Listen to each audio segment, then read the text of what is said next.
Guys, it's time. It's time. I can't clap with that hand. Air clap. Hi guys, it's April, and as some of you guys have been following me, I've been doing a reread of the Stormlight archives in anticipation of this honking book right here, Rhythm of War. It doesn't even fit on the screen because I'm too close. Cool. Now it is time for me to actually get into this beast of a book. I am doing a buddy read of this book with Shay over at Shay Geeks Out. I, of course, will link all of her information so you can go check her out as well. While I do love reading a physical book, I'm a little bit this right now. And so flipping through pages is not realistic. So I do also have a digital version. So I'll probably be reading the digital version, and if there are like pictures and things that I want to like see, I will attempt to find them in the book. This is going to be a couple week process. The whole reason I wanted to do a buddy read is because I wanted to force myself to take it slow, because otherwise I am going to totally binge this whole thing, and that is not what I want at all. However, I am very, very, very, very ready to read this book, and of course, when I reach an interesting spot or I finish for the day, I will let you guys know my thoughts, because this is a reading vlog. Okay. Let's talk about this. I have just finished the prologue, and we finally have Gavilar's his last day from Navani's perspective. And it's interesting how in the last several books we have Gavilar being built up as this almost bigger than life man who has united quite a bit of people, mostly through conquering and war and all of that kind of stuff. So he's a little bit of a thug, which we start to see from Navani's perspective, because she is seeing a part of him that he's not showing to a lot of other people yet. She has a guess that eventually at some point, if he continues on the path that he's going, that he will, because Gavilar seems to be more concerned about his legacy as a king and enacting certain changes in power structure and that kind of thing, more than he is about his family and people and everybody else's perspective on him. He has started driving this very huge wedge between himself and Navani. He even knows about her love, crush, whatever you want to call it, on his brother Dalinar, and doesn't believe that there hasn't ever been any infidelity there. So we see this interaction between these two characters, and he comes off abusive. He's not physically abusive yet, though you can see signs of that, but he is very emotionally abusive and manipulative in the conversation he has with Navani. And the interesting part is that we get a glimpse at these spheres that we don't really know a lot about up until this point. They're a little more unusual than the standard spheres, so I think that's where a lot of this is going to start to head. We now have a glimpse of more of this universe and other possibilities that we didn't know when we started this war. We are now in war, because there's no other way to say it, plus title of the book, it's a thing. Anyways, that was just the prologue. It was a decently sized prologue. It was pretty much a chapter in and of itself, but that's beside the point. And now I shall continue on. Here's the thing.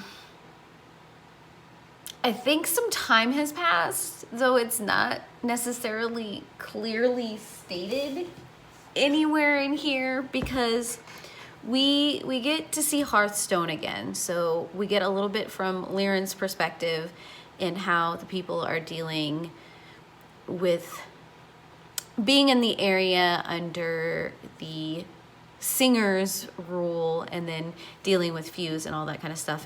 And Kaladin shows up at one point, and he's going to bring them all out of Hearthstone. But some of the interaction, especially with his mother and the talk of a girlfriend who dumped him, left me like, wait a minute. First of all, who is this girl?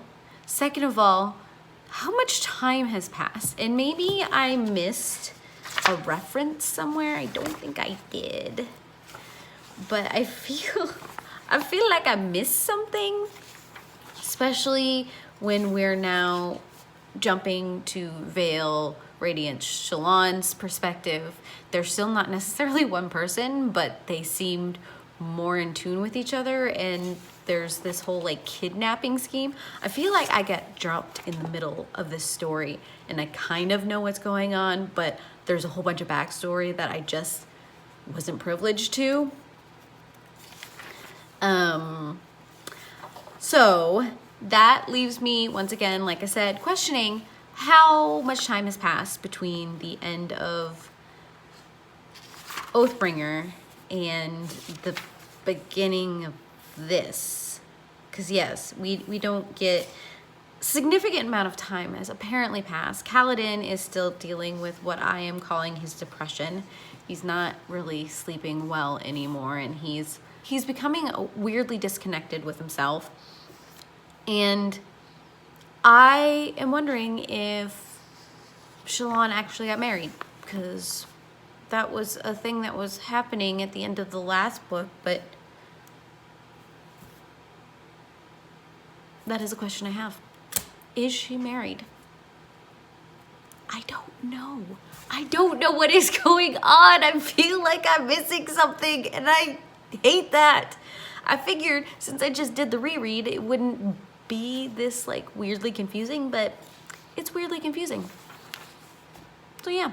Okay, I'm done with today's section of reading. I'm about 103 pages in. I just finished chapter 6. We have Shallan, Radiant, Vale. I don't know what to call her. I guess I could call her any of them. But she is currently, she's actually pretending to be somebody else so that she can get kidnapped, so that she can be brought into the inner circle of Illa.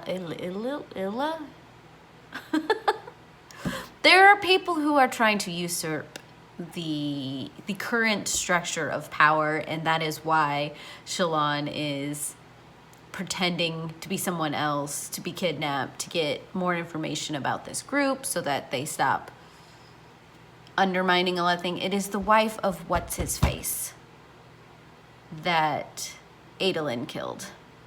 Why can't I think of names right now? I was literally just reading it. Sadeas's wife. I don't know why Sadeas just wasn't in my brain. We have the new airship called Fourth Bridge that Navani has constructed with a series of gemstones and fabrials and things like that, so that it is this ship that can fly in the air, and that's what they're picking up all of the village people with. It actually has Bridge 4 embedded into the decking of the Fourth Bridge, which I thought was pretty cool. But of course, as they're trying to get all of these people out, the Fuse have come back, and so these Windrunners and Edge Dancers are fighting all of these Fused. There seems to be a little bit of honor in them, or in the Fused, and Kaladin is seeing that, and it's starting to affect him. And like I said, I believe he is dealing with some kind of depression or something like that, and it's really pulling on him in several ways. It was interesting to see there is one Fused, Leshvi, I think her name's Leshvi, who kind of has this almost back and forth with Kaladin and the fighting, and there's like respect between the two of them, and they had been fighting, but then there was another Fuse who was starting to go after civilians, and so Leshvi let it be called a draw so that Kaladin could go and defend these civilians, which I thought was interesting. You kind of can see that there's a lot more going on in both sides, and it's not necessarily like good and bad. There's a lot of gray space within both camps. We did get to see Moash too. He was watching this whole battle go down, and Vani spotted him and has called the alarm. And then we have Adolin, who couldn't wait 5 minutes and decided that Shallan needed rescued, and has kind of started throwing that whole mission into chaos. And so Shallan is scrambling a little bit to still get the information that they want. And that is where we are ending for my day 1 of reading Rhythm of War. We did get to see, I'm just calling her Lynn. I mean, I understand why sometimes time has passed between books and why there is other things that go on, but sometimes I want to know all the things, and so when this happens, it just drives me nuts because I want to know. But tomorrow, maybe I'll get more answers whether or not I actually care about that past relationship. Not really, to be honest. It's just the fact that it just came out of nowhere in my perspective. Yeah. But otherwise, we're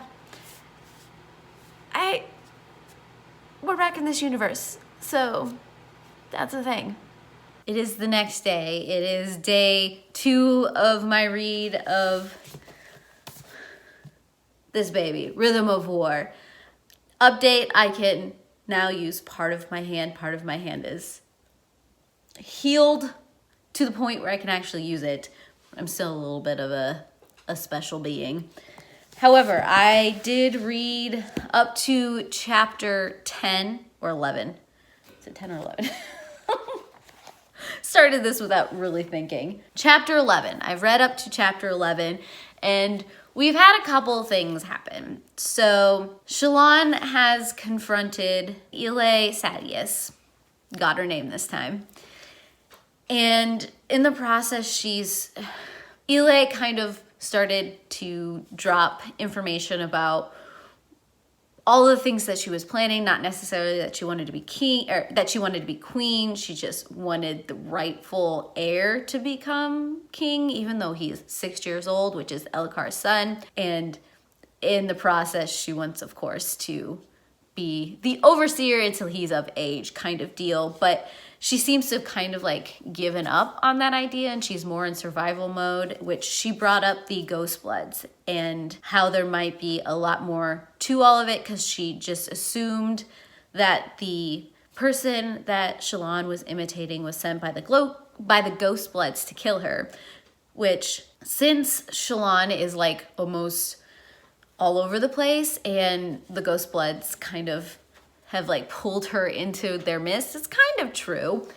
But in that process, Ile is now dead. Someone has poisoned her somehow. They don't know quite yet. Shallan is starting to realize that she might not have as much of a handle on her separatedness than she might assume. She still doesn't want to confront her past. She's still afraid that if she shows anybody her true, complete self, that they're not gonna like it, and she's just going to be left alone. I do believe she's married at this point. It just feels weird. The relationship, it's just weird. I don't know. But over back at the 4th Bridge, we have Kaladin, who ended up finding Moash, and Moash ended up killing Roshan. And in the process of confronting Moash, some of the darkness inside of Kaladin, what I'm calling his depression, started to really pull on him, and Moash started to feed that and kind of kept on poking at Kaladin that he should just kind of lay down and give up. He's not gonna fight him, but Kaladin should take his own life to be rid of the pain, because all of the ones that he loves are all gonna die anyway. So what is the point? But there's this really interesting moment in which in the middle of that confrontation, we have this being of light show up, and Kaladin starts feeling this warmth and it starts filling him up. But at the same time, it has Moash very anxious and fighting himself almost, because you see this better version of Moash kind of appear. And then once Moash runs away, we realize that it's Renarin. And I really want to see more of Renarin, especially in this book, and the fact that he's bonded with a Voidspren, but we don't necessarily know what that means. And the fact that a Voidspren might not, just because you're bonded to one kind of spren doesn't mean you're on a certain side.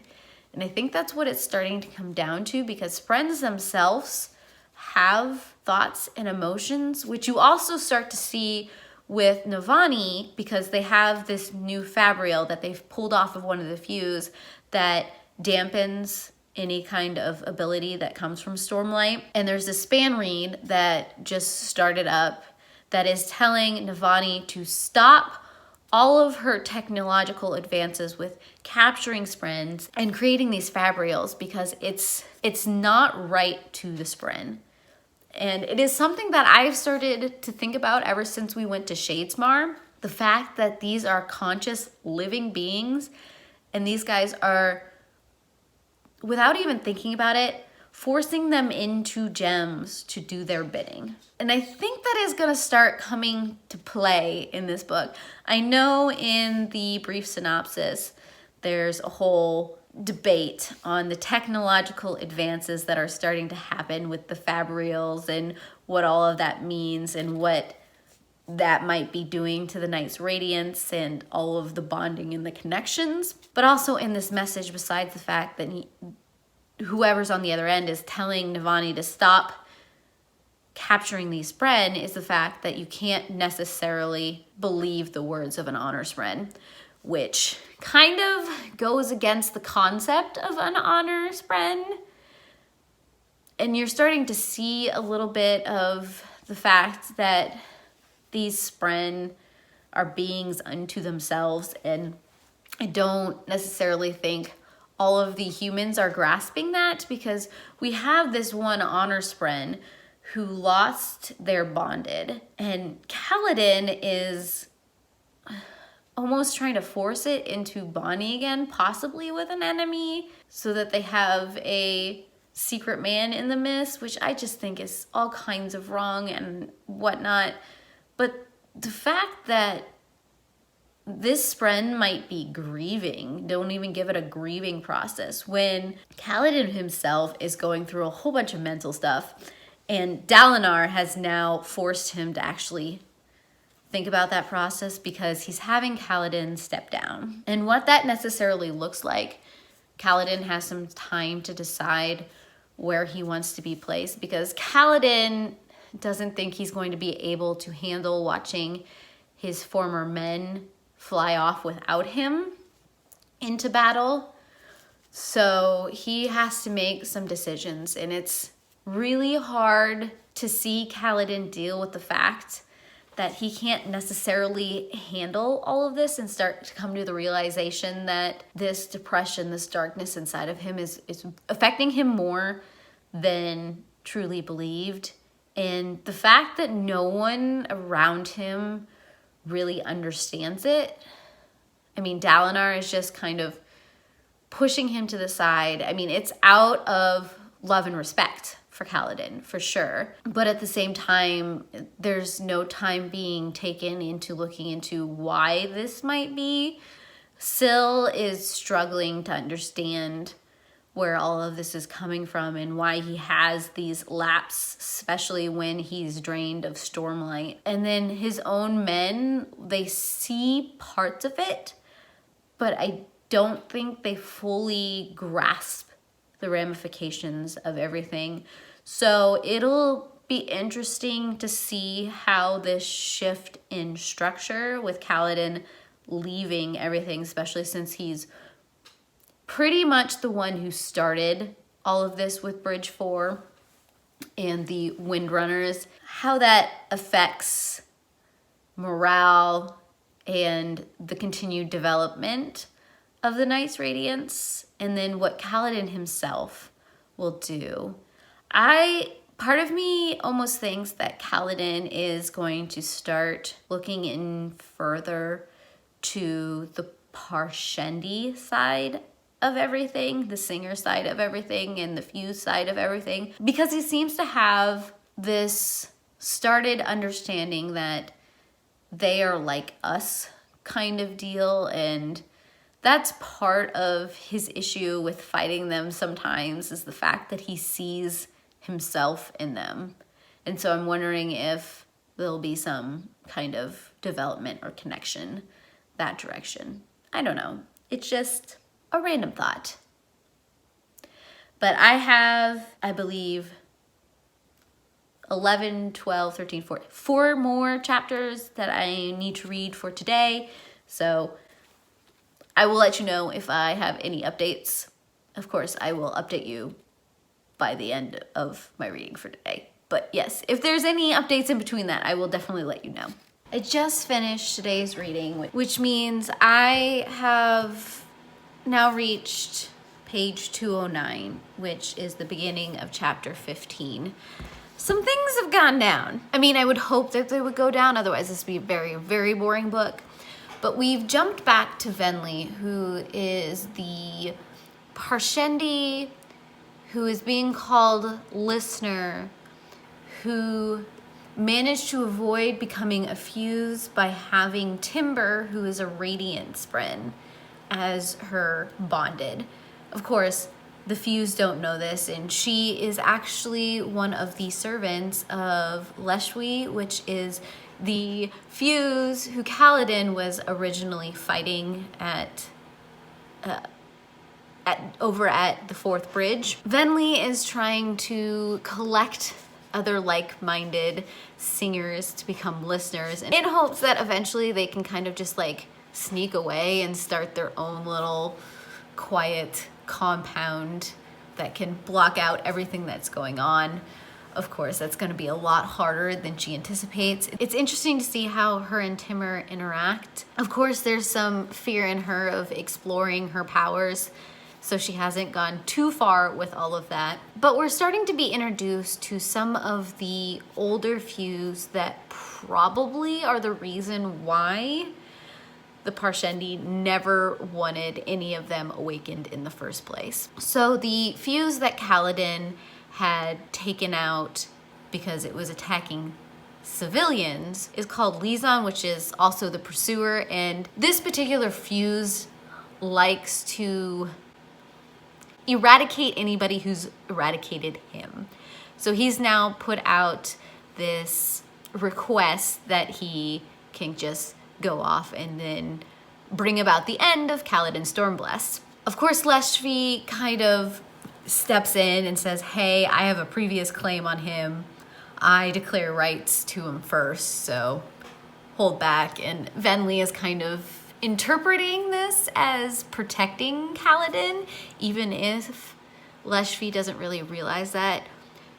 Venli is starting to see a lot of humanness in a lot of the singers, and it concerns her but gives her hope at the same time. And then she's also seeing a lot of emotions in Leshwi, which is once again giving her hope that maybe at some point they can just kind of walk away from all of this, because she's not a huge fan of Odium and everything that's going on with what the Void Spren mean. But we also got introduced to Raybondil,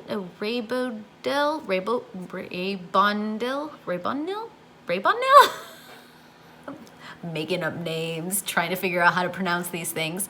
She is a fused that is known as the Lady of Wishes, previously Lady of Pain, who caused the whole downfall the last time, because she's about eradicating the humans as a whole, and she had some experiments that she wanted to do and it didn't quite end well. But now the idea is the tower is actually a suppressant of the fuse power, and she has a thought of reversing that so that the Radiants can't fight and taking over Yerithiru. Of course, since Taravangian is now part of their allies, they believe this is going to be possible. I had totally forgotten about Taravangian and his role in this whole mess, and the fact that he's so narrow-minded in what all of this is going to mean. I don't think, even on his smartest day, he's realizing what is going to happen. But my biggest takeaway from this section of the book is actually Kaladin's. When we jump back to Kaladin's and they've gone to Yerithiru and he's starting to fall into his black hole after managing to push everybody out, letting them go their own ways, trying not to draw attention to himself. You have him going back to his own room and starting to fall down that hole. Of course, they won't let him fall down that hole and manage to grab Adolin and then, of course, bring him to a wedding. And there we meet Vale, and we get to see a little bit of Vale and Adolin's interaction. And we also kind of finally learn that it's been a year since the last book. And yes, Adolin and Shallan are married. And Adolin recognizes that there's something in Kaladin that might be broken. But unlike his father, who's assuming that he has to just be kind of put out to pastures, that there has to be a way. There has to be a way to bring Kaladin back. And part of that is because he has to believe that because Shallan is so broken as well, and he really wants her to find her wholeness. And Pattern is recognizing that Shallan and Kaladin are both fighting something, and they both keep saying they're fine, but in reality they're not. So we might be bringing some of the Ardents into the picture to maybe find some equilibrium. Adolin has never been one of my high characters, but the way he is handling Shallan and her separateness, and the way he is recognizing things going on in Kaladin, I have to respect that, because this kind of brokenness, this kind of depression, this kind of mental, I'm just gonna call it a mental illness for both parties at this point. I think Adolin is the one who kind of grasps what is going on the most, and Adolin is good with people in a very weird way. He is the social butterfly. He's the one who's all about the fashion, but at the same time, he kind of sees a little deeper into the heart of people than he lets on, and he kind of can bring them back a little bit. Still find the relationship between him and Shallan really weird and a little off-putting, but I do have to say I like the way that Adolin and Kaladin interact, and how Adolin is Kaladin's kind of support in a way that nobody else seems to be able to do, mainly because he won't let Kaladin push him around, or he doesn't see him as this like magical leader. And at the same time, he recognizes what is going on in Kaladin. And then of course we have Rock, who's been dealing with the fact that he has actually caused a death, and he's now once again and finally requesting leave to go back and deal with the repercussions of all of that. So Rock is going back to his people, and we kind of end on a point with Shallan where she is even more recognizing maybe things aren't as copacetic inside of herself, because she's also seeing herself fall back into familiar patterns around her brothers that she's kind of trying to fight. And then she has this interaction with Miraz, which she's got this really weird relationship with the Ghostbloods, and the fact that the Ghostbloods seem to have a lot of information about everything and even her own past, and maybe they've been grooming her family for quite a while. She's being put on this new mission where she has to find her way into a honor sprint city in Shadesmar called Lasting Integrity. And once she does this mission, she's gonna get all of her answers. Do I believe she's gonna get all of them? Probably not, because I think the Ghostbloods are gonna continue to use her, and they're gonna need to dangle bait to keep her kind of moving. But I think she's gonna get all that she thinks she needs, which is gonna lead to more, and it's just gonna be an endless cycle. But it will be interesting to see what the Ghostbloods actually know, because they're this really ambiguous organization that I haven't quite figured out. And I don't know what to think about them. There's just so much gray in this book. It's hard to process sometimes. Of course, I keep remembering things as I'm talking to you that I wanted to talk to you about. I have a huge issue, even with Adolin, and of course Vale, and Kaladin's mom, and everybody, and even Syl, of how they're dealing with Kaladin. This is one thing I forgot when I was talking about Kaladin's depression, is the fact that they're constantly referring to the fact that they need to set him up with a woman, and maybe he'll find his balance, because heaven knows you've got to fix yourself before you can even have a decent relationship. Otherwise, it's just not going to work. And the way in the scene with Vale and Kaladin and Adolin, how they were talking about possible women to set up Kaladin with, I just had so much uncomfortableness with, because of course at that point they're just using physical appearance, and then there's talk of having smart women and things like that, and I was feeling uncomfortable for Kaladin, and I was also feeling uncomfortable for all the women that they were talking about. Can't say I really liked that scene at all, but just the fact that they're trying to push Kaladin into some kind of relationship, or just a fling of some kind to try and de-stress him and all of that, just no. And Kaladin even calls them out a little bit on the fact that, oh yes, just this mindless thing would be a great thing and would end well, kind of deal. And I just little bit of issue with that. All of it. It's just ugh. But this is where I'm going to end it today. I am done rambling for now. I will see you tomorrow.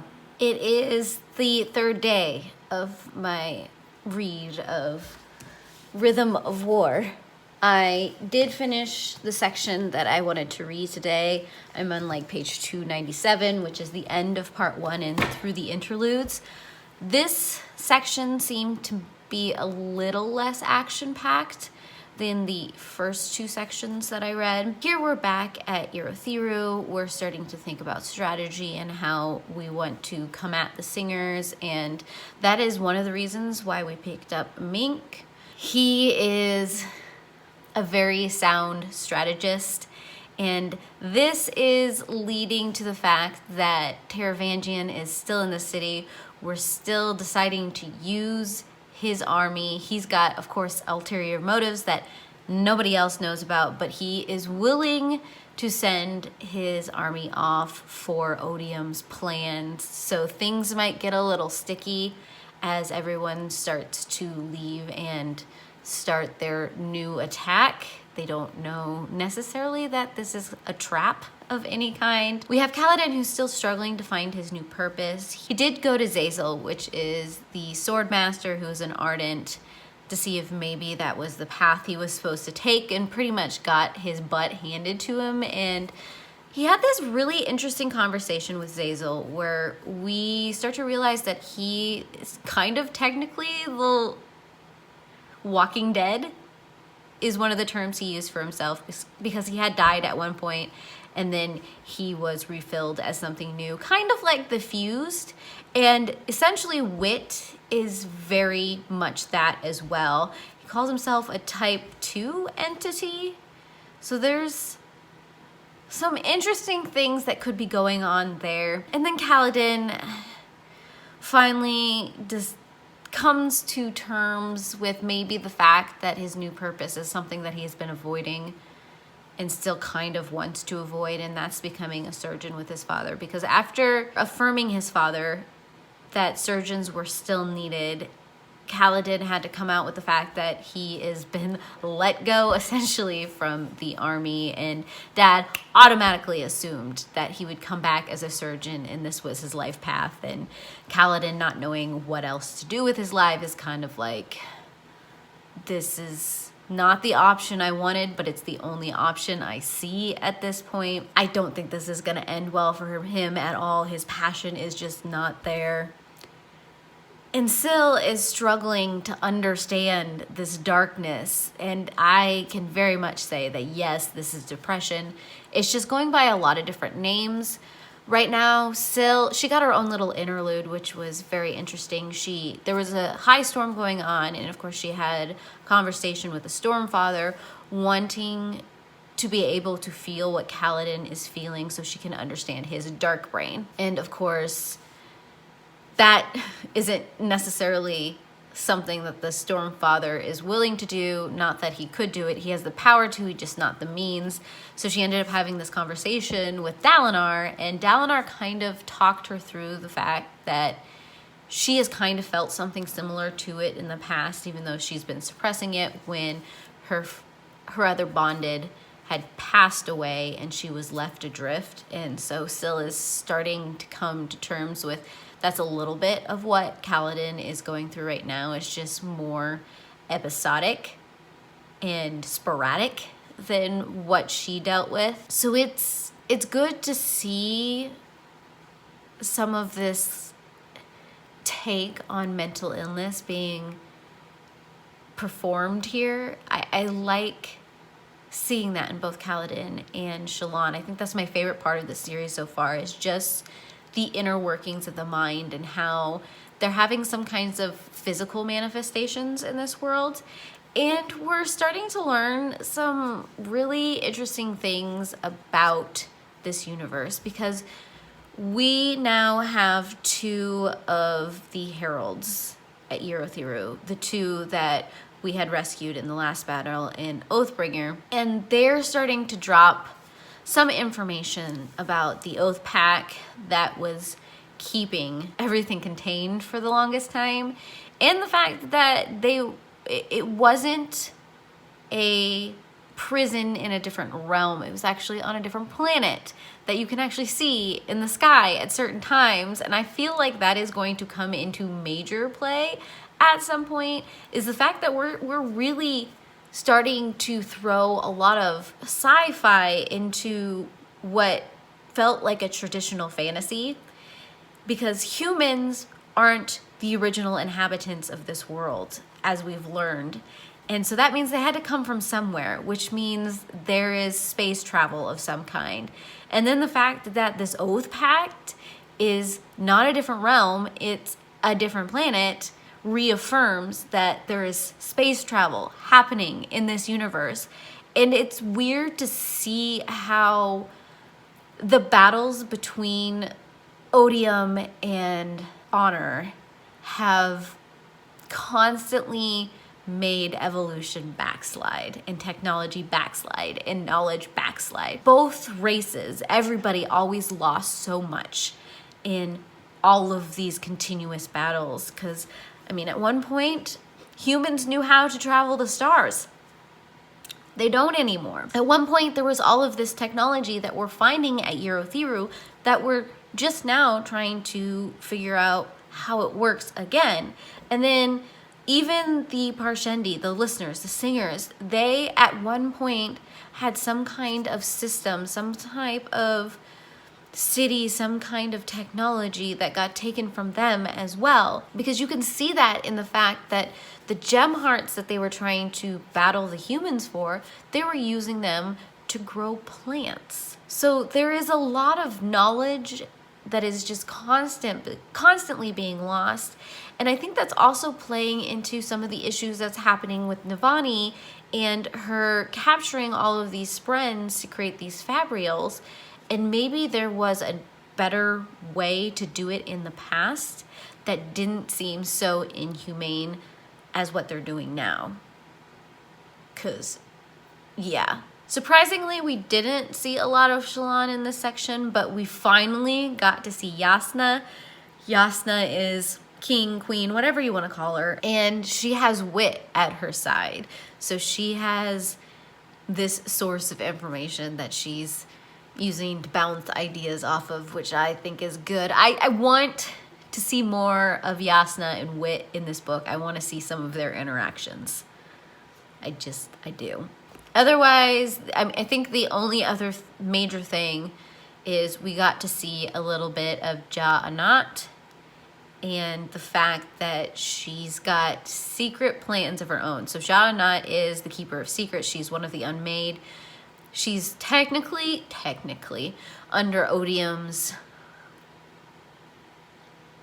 thumb right now, but kind of not. She's got her own plans that she's slowly putting into place. So it will be interesting to see if some of her plans fruit anything, and if some of her children, she has this uncanny ability of changing Spren and making them into something of their choice.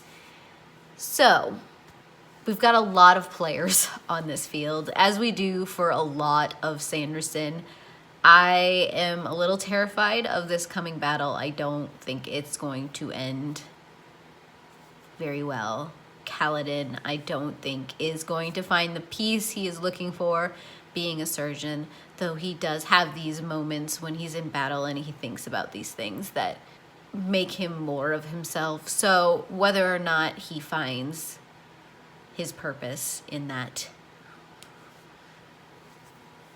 maybe, I don't know. But we will be back tomorrow for the next section of reading. Hopefully. Tomorrow is Saturday. I always have this weird relationship with keeping on track with my reading on the weekends. So we'll see if that happens. Especially since I have to put all of the Christmas decoration away. I kind of just like shoved it in the corner so I could do my videos. And then I've got all of the stuff upstairs still to put away. So we will see. Who knows? Okay, I'm back. It's Saturday, the fourth day of my read of Rhythm of War. I've just hit the start of chapter 24. We have now started our trek into Shadesmar for the Honorspren city. Shallan has put together a team. We're trying to find the spy in the mist at the same time as we're going on this mission. Of course, that's going to end very well. She's taking Adolin with her. And so once they're in Shadesmar, Adolin is interacting with Maya again. And I really love how loyal Adolin seems to Maya, and the way he always talks to her, and the way he always interacts with her, and how he seems to be trying to pull her out of her deadened state. You have some of these moments where it's almost like Maya does understand, and she wants to help, she wants to interact. And I think if Adolin continues on the path that he is going, trying to bring back this Spren, trying to build her up and heal her, I think that's a good path for him, just given who Adolin is and how he sees all of these things in Shallan and how he sees all of these things in Kaladin. It only makes sense that he's doing the same for his blade. I like that about Adolin, and I'm slowly growing to really like him more and more as a character. And maybe it's because he didn't really get good screen time in the last couple of books, or at least when he did, it was very much as this boy who's trying to live up to his father and isn't doing it in a way that is good for himself, and he seems to throw tantrums. It's just a whole thing. But I think Adolin is growing a ton in this point, because there's this whole conversation he has with his father Dalinar before they go to Shadesmar, where Adolin is trying to point out that Dalinar shouldn't be trying to push his own life and his own ideals onto Adolin, because Adolin is his own man at this point, and he's going to be making his own mistakes and doing his own path and being his own type of wrong. And I really hope that Adolin finds himself outside of what his father seems to want for him and what everybody else sees in him. And I never thought I was gonna feel that way about Adolin. I never really liked him. And then we also get to see a little bit more of Kaladin at this point too, where he's starting as a surgeon in his father's clinic. There are a ton of women who are coming in for ailments, mainly just to see Kaladin and hopefully, you know, start a thing with him. It's not really what Kaladin is. He's in that surgeon mindset. It's not good for doctor-patient relations, so he's not even thinking that way. But Teft, oh my gosh, Teft, I love Teft. Teft is just a beautiful human being. He's staying behind.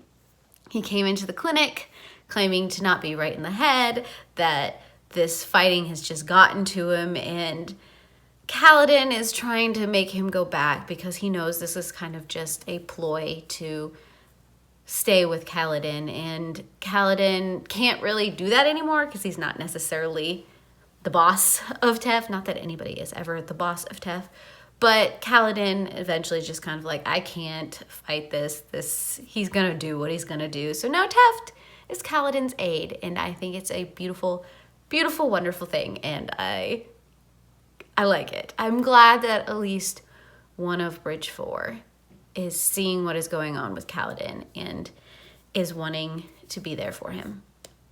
Because it was kind of hurting my heart a little bit that a lot of them weren't really like connecting the dots, or seeming like they weren't connecting the dots. And with Rock going home and all of that kind of stuff, I was feeling for Kaladin.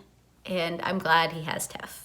So I do have about 5 or 6 more chapters left that I want to read today. I also have to get Christmas decorations down. As you can see, that tree is now bare, and I'm slowly working my way through the whole house.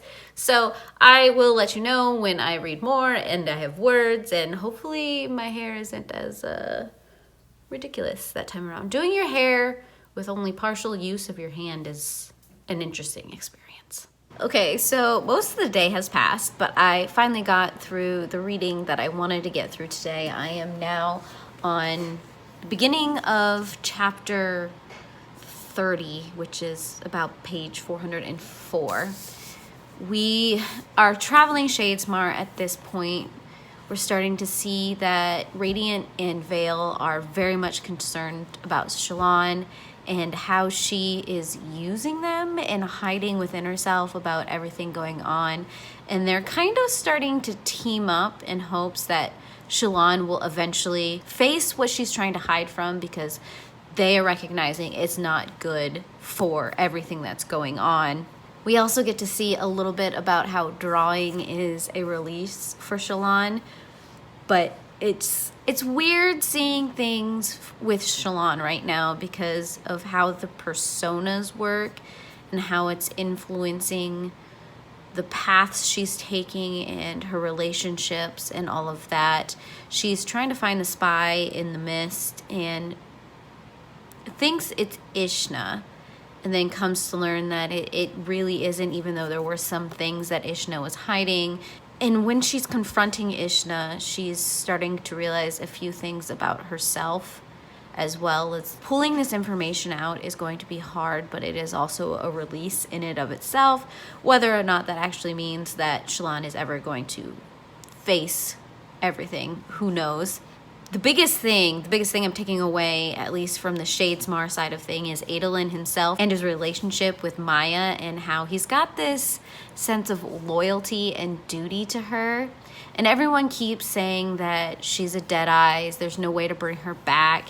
He keeps talking and interacting with her as if that isn't a possibility, as if she is just a shadow of what she was, which she kind of is, but the way you see some of these interactions starting to happen, the fact that Maya is getting involved in a lot of things that Adolin is doing, and kind of directing him down some paths and things like that, especially directing him down a path that leads him to learning that there are more Deadeyes showing up, even in recent times, even though there aren't Radiants who are dishonoring their oaths.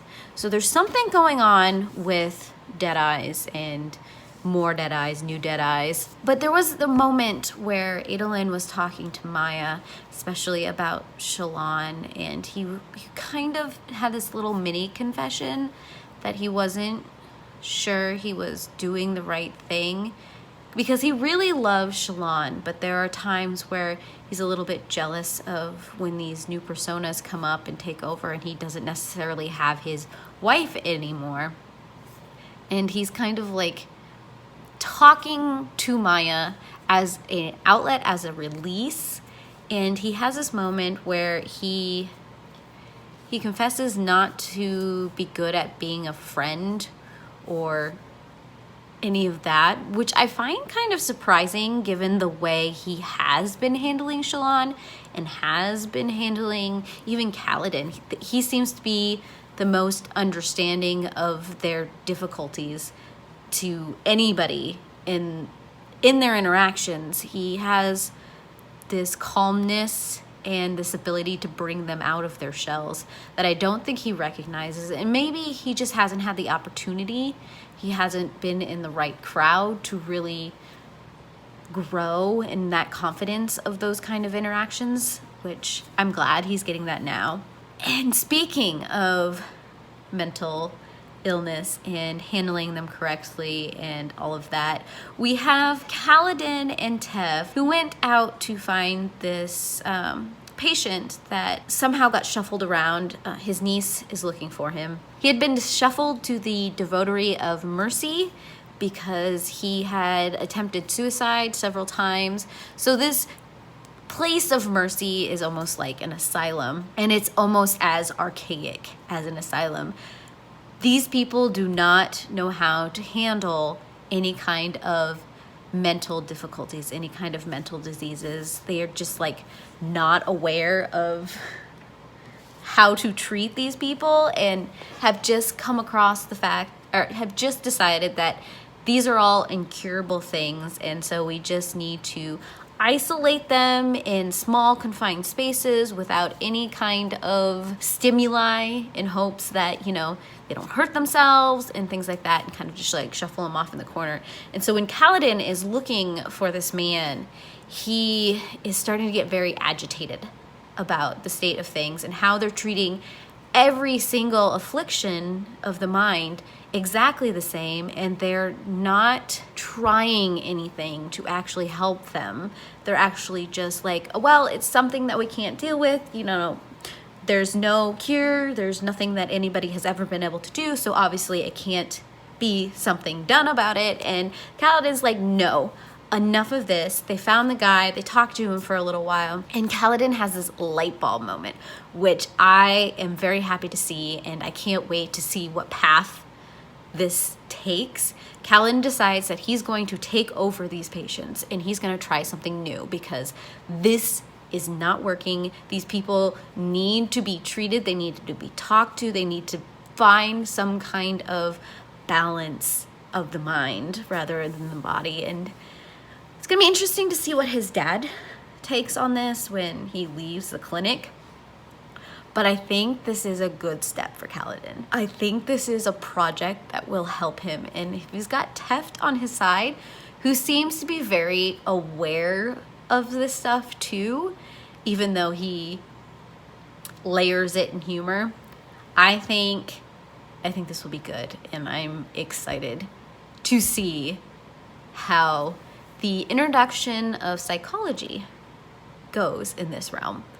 And I didn't think this book was going to take this direction, but I am glad we are tackling it. I am back into my reading of this book right here. I failed a little bit yesterday, so I am combining 2 days into one massive day of trying to catch up on my buddy read of this book. So I am now on chapter 38. I'm a little over a third of the way through this book at this point. We have, let me get my notes. I take notes on this book. So we have everybody in Shadesmar. We have a little bit more of Shalon trying to figure out who the spy is. And so she's moving the cube around, her communication cube with Miraz, and she's doing different things to try and catch the fact that it's being used when she's not watching. And she's kind of walked through a couple of people who she thought was the spy and realized that it's not. But she's come to this very uncomfortable place of maybe thinking that it is Pattern, and that Pattern is lying for some reason or another and isn't necessarily telling the truth. And there's something in her past that Pattern may know or maybe wasn't part of. She keeps getting flashes that she's had this cube before. And Pattern tends to be influenced by things she says and just kind of agrees with them. And it's unclear what role or lies Pattern is playing right now, and this is causing Shalon to very much retreat into herself. We had this moment with Adolin and Shalon. Adolin finally managed to pull Shalon out by showing her a star spren, and they finally had a conversation where Shalon kind of fesses up to some of her insecurities. Even Valen Radiant kind of let Adolin know a little bit of what was going on with Shalon and the fact that she's afraid that the Shalon version of her isn't the true version. There's this unnamed, unformed part of herself that she's more concerned is her true self, and so she's fighting with that. And then Adolin turns around and tells her a little bit about what he is dealing with living up to expectations and how his father expects and thinks he's this better man and isn't letting Adolin actually find himself or be himself. He has all these expectations. Even though Dalinar doesn't really realize he's doing this, he thinks he's just like, here's the better path, take it kind of deal. And that is causing some issues with Adolin too. So they found this common ground, and all of Shalon is kind of coming to terms with the fact that picking Adolin was probably one of the best choices she's ever made. We also got this interesting moment where the honor spren captain from Oathbringer that we managed to take Silback from has been demoted and exiled from the city. But in that process, there's some humans in Shadesmar that then tried to take, and Adolin ran by himself to try and defend this honor spren. And it started to go really badly, but then Maya showed up, and Maya helped him at least make everybody else run. He didn't necessarily win the battle. So there's some cool things going on with Adolin and Maya, and they finally gotten to the honor spren city. And they, of course, want nothing to do with these humans. These guys are very, narrow-minded. This is what you guys did, and so we're blaming all of you. And Adolin is finally like, okay, I want you to put me on trial to see if I am worthy for all of this, because you are judging me by the sins of something I didn't do. So we're going to see how all of that plays out. And then we have a little bit of a glimpse into how Kaladin is starting to change the treatment of mental patients. He has this conversation with his mom about how he is working with these men, with these people, and how he is proposing that they heal each other.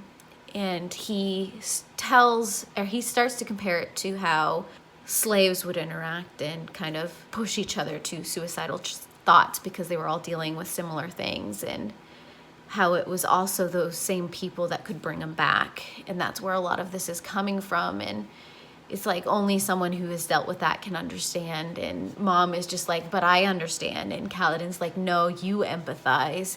You don't necessarily understand. He didn't say that, but that's what he was thinking in his head. So it's good to see that Aelin has definitely found a passion, and he's starting to change a lot of people's opinions on these kind of ailments. especially his father. He doesn't have it completely figured out yet. He's taking it slowly and patient by patient, slowly figuring things out. So it'll be cool to figure out what happens there. Otherwise, I have like 130 more pages that I still need to read for today. So I will definitely be back and talking about more of this.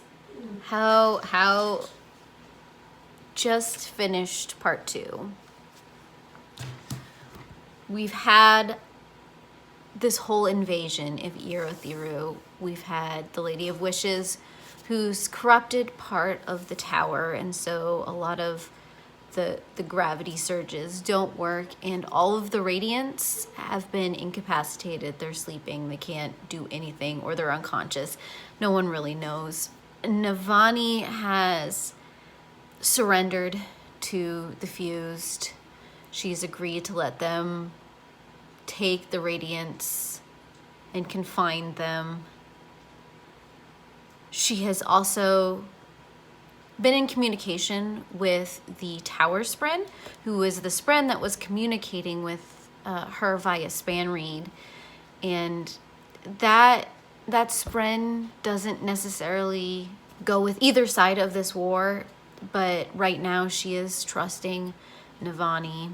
And of course, everybody else, all of the warriors have gone off for the one front, and Taravangian has given a lot of information to these Fused, so it was a very fast, bloody takeover. But the thing that is just like breaking me right now is there was a point. Kaladin's the only Radiant who's actually conscious at this point. Nobody knows why. He's managed to bring Syl back. They don't know why that is either. And Kaladin made the conscious choice to fight one of the Fuses who was going to take these Radiants because he wants to protect Tev. And so there was a very brutal interaction between the two, and then he let one of the singers go. And Kaladin's dad is very black and white as his oath as a surgeon, and not killing, not causing death, not being a murderer. Anybody who kills in his eyes is a murderer. And he had been constantly pressuring Kaladin about his choices to be a warrior and dealing with things the way that Kaladin is dealing with things. And the way he just kind of blew up at Kaladin because of this has kicked him out, called him a monster, and just, he's officially in his brain, his sons are dead. And there's this very huge part of Kaladin that his dad doesn't want to see and doesn't want to understand. And while he is all about healing people physically, sometimes I think Kaladin's dad just forgets that his way is not all encompassing, and he is constantly accusing Kaladin of perpetuating things. And it's something that I think he's been turning a blind eye to, and standing on this moral ground that part of me is hoping that he gets some reality slapped in his face of what it's really like as a slave, and a lot of things that Kaladin had to go through that made Kaladin into what he is. Because there's a whole bunch of like pieces that Kaladin's father is just, he's not opening himself up to. And I agree that killing isn't always the way. But to assume that submissiveness is always the best way as well is, how are things ever going to change if you just keep accepting everything that is thrown at you and you just become subservient? And I think that is a constant battle that a lot of people, peace and war and the outcomes thereof, and seeing a problem in society and how to change that. it's just, it's heartbreaking to read that part where Cal is called a monster simply because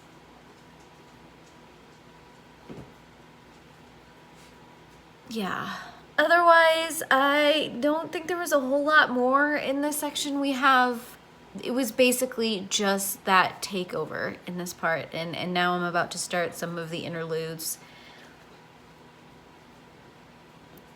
That was hard to read. Interludes. I love interludes so much because you get to see snippets of some really amazing characters. Here we started out with Moash, or Vire, whatever you want to call him at the time. I'm going to stick with Moash because I believe that at some point he will find his way back out of Odium's clutches.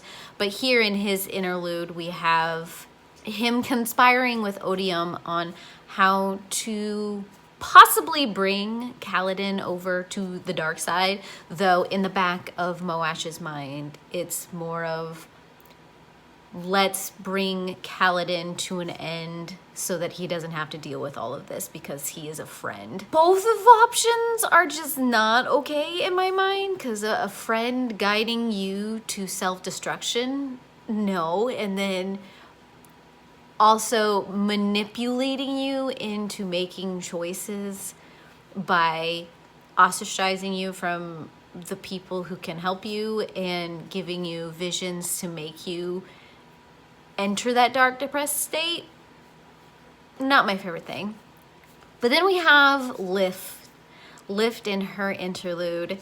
She is growing, she is changing, she is fighting the fact that this is happening. She's also being accepted by the people in a way that she doesn't want to be accepted, but it's a reality. And she finally comes out to her Spren that what she had asked for from cultivation, because it was ultimately cultivation who gave her the ability to turn food into Stormlight, was the fact that she didn't want to change. To her, that meant always being what she was, her mother's little girl, because that was her happiest moment before her mother died and life just went crazy as it is doing right now. But of course, cultivation, it's a very broad statement, so cultivation kind of morphed it to, I think, fit an ultimate end goal, and what that is, we're still trying to figure out, but Lift is growing up and she's going to have to deal with that at some point. But we have this whole this whole scene with some chickens fighting each other. And then of course when the invasion starts, is kind of the end of Lift's interlude, and now Lift is being hunted. But she's one of the Radiants who didn't succumb to the Tower's influence, which is interesting. So we've got some of the mainstay Radiants who aren't the traditional style of Radiants, who are able to withstand what has happened to the Tower. So that's something to keep note of. And lastly, we have Taravangian. He has this whole interaction with Odium. He's in what they consider his dumb state, and he's kind of internally recognizing that when he is more like a man and not his super genius self, he is more empathetic to the rest of humanity. And when he gets into this very elevated sense of intelligence, a lot of that goes out the window. But he's realized that Odium can be tricked. He sees Renarin in this grand master plan, and how Renarin is a huge unknown to Odium. And Odium isn't all-knowing. Taravangian himself does a few things that kind of like, he realizes Odium doesn't realize what he just did, and that it is when Taravangian is more of a common man, that's the state in which he can actually accomplish something more against Odium. He knows he's going to be executed for what he's done, for his traitorous ways, but this interaction with Odium and what he's starting to realize has sparked a little bit of hope for all of humanity, rather than just his little subsection that he had been deciding to save. So yes, I have about maybe 20 or so more pages for today. I will definitely let you know how those last section of pages go, but I wanted to stop and talk to you about the interludes, and now I'm done, I guess. Yeah. This last update's gonna come with the side of Kat because she is feeling very needy right now. But I did just finish my reading for today. I'm not gonna hold up the book because I can't do Kat and book at the same time. I am now on chapter 47. And not a lot has happened, of course, since I've last talked to you. Kaladin is now running with the comatose Tef, and he has managed to trigger some kind of like secret door in the tower, and he's hiding with an unconscious Tef. He has no idea what he's doing at this point, and he's starting to get some very horrendous visions that are trying to lead him down a very dark path. I don't like it. We also got a look into Venli's childhood and how it came to the point where they were starting to look for war form and how that started to go down. And it was interesting to see her interact with her mother. Then we had this nice little revelation that Navani finally came to in the fact that things like the soul casters and some of the other gems in the towers, they're not captured spren. They are the sprens themselves in the physical world. And it's completely opposite to what they've been doing, capturing the spren to make their technology work. But now she is being forced to work for the Fused and telling them all of the advancements she's made. And of course, they're trying to convince her that, hey, they should work together. Think of all the advancements we could make. This is better than things in the past. Of course, you guys are going to be the submissives, and Navani is in the back of her head. She's like, and this is good for me. How? Kind of concept. So that is where we are leaving this section. This is about the halfway point of this book. Things are not looking the best, but hopefully we get to a point where we're not so dire. Maybe. I don't know. What do you think? She's helpful. Very helpful. We're back. We're back in our read of Rhythm of War. I am now on chapter 51. We have Urithiru, who of course is under control of the Fuse. Navani has managed to contact Kaladin through the sibling in the tower. She now knows that both Lift and Kaladin have managed to not succumb to the tower's power. The sibling knows why Lift hasn't, because the mother has given her the ability to turn food into Stormlight. She's not entirely sure why Kaladin hasn't, but they're going to attempt to use that. So now Kaladin is communicating with Navani, and they're trying to figure things out. Dalinar, who is off at his war front with Taravangian's army, doesn't know that anything has happened at Urithiru. They're making it seem like nothing's happened and that things are normal. So when people do or try to get close-ups or things like that, they can kind of sort of see something that they expect. And Navani has been sending him messages that make it seem like things are okay.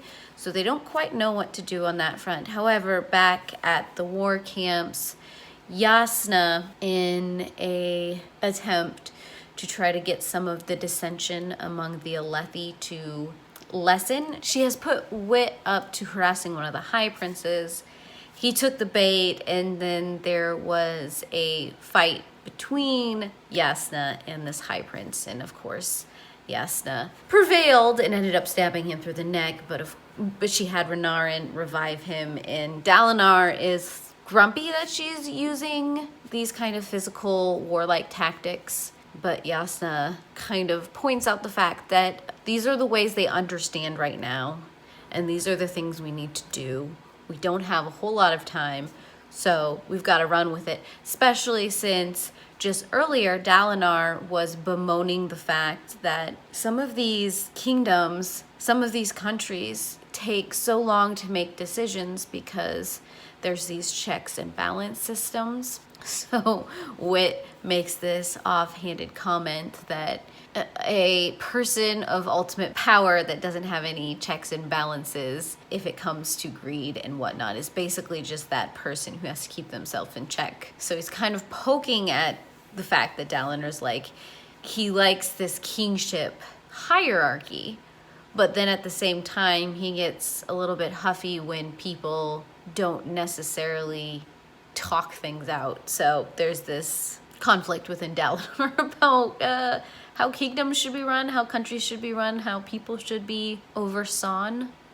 That sentence sounded weird. But in the end, this kind of inspires something in Dalinar to start thinking about, can he push Odium to do something that he wouldn't normally do in the way that Yasna and Wit had pushed this High Prince?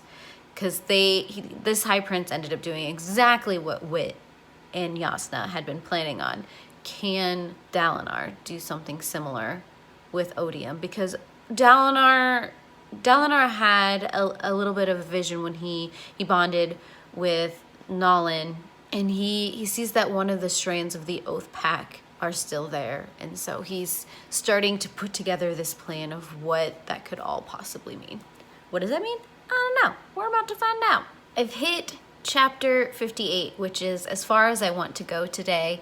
We got to see a little bit more of Venli and Eshonai's past.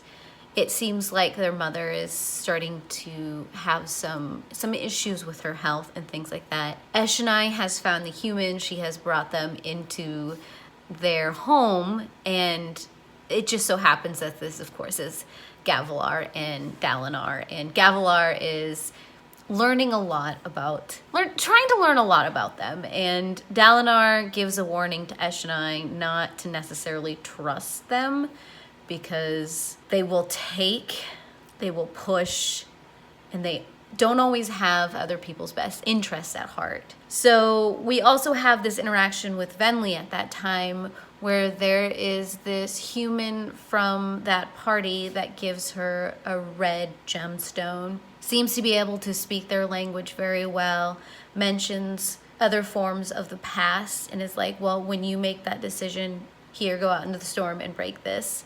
And of course, this is the event. Venli has been trying to find war form because she's in her head in a competition with her sister Eshonai, who seems to always be the brilliant child, always getting the recognition and the accolades and things like that. So this is her trying to take that back from her sister. And she goes out into the storm, and she makes the decision for the rest of her people, breaks this stone, and of course out comes a Void Spren, who then enters her, and still in work form, decides this Spren is going to start learning about what's going on and how to push things to where they are now.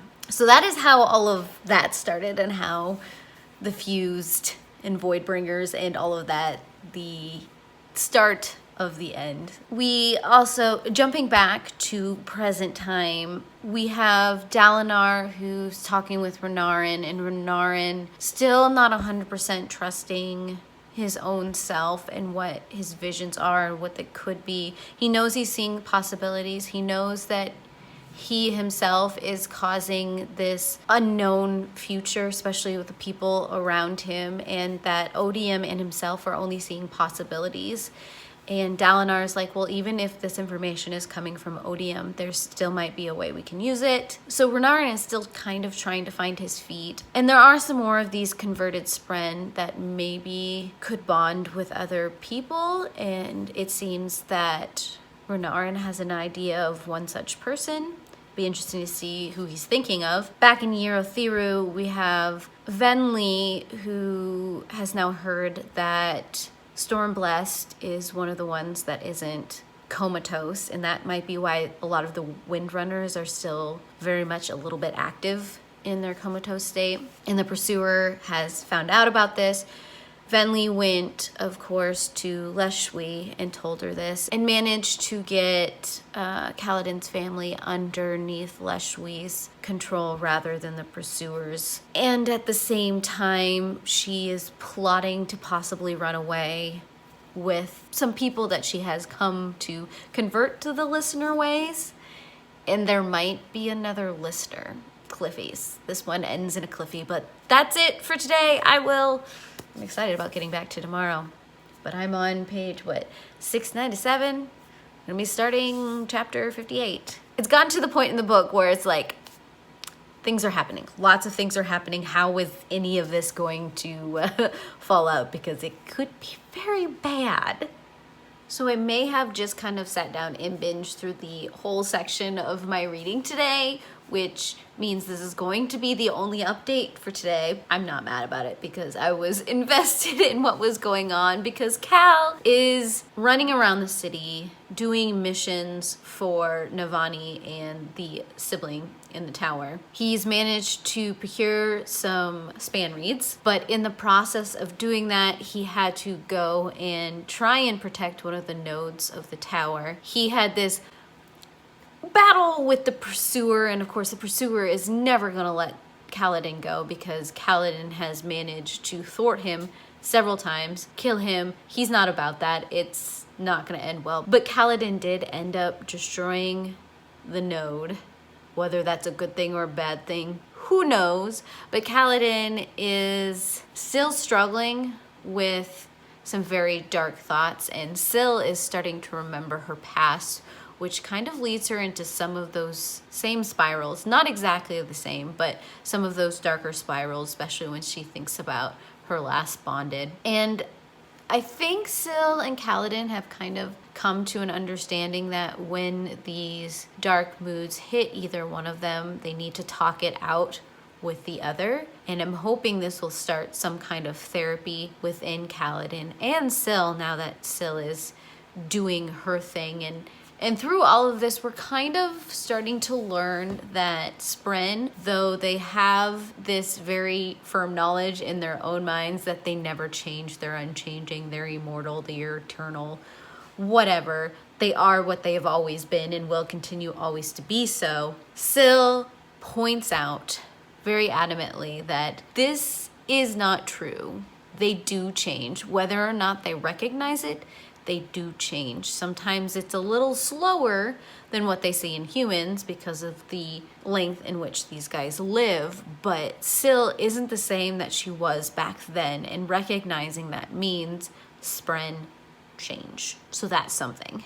We also have Navani off in the tower. She's trying to stall so she doesn't have to continue to give up this information to the Fuse, to the Singers. Her tactic has been caught onto, so now she's isolated away from her other scientist. I'm just gonna call him scientist. But she is starting to have these conversations centering around mixing the lights. So you have Void Light and you have Stormlight, and it's been pointed out that there is also Life Light, which is what Lift is actually using when she is using what Cultivation gave her. She's actually changing Life Light into Stormlight to do what she does. And so there's this concept of the possibility of mixing them, and there's this argument on whether or not Void Light and Stormlight are opposites, and the fact that oil and water can be mixed, so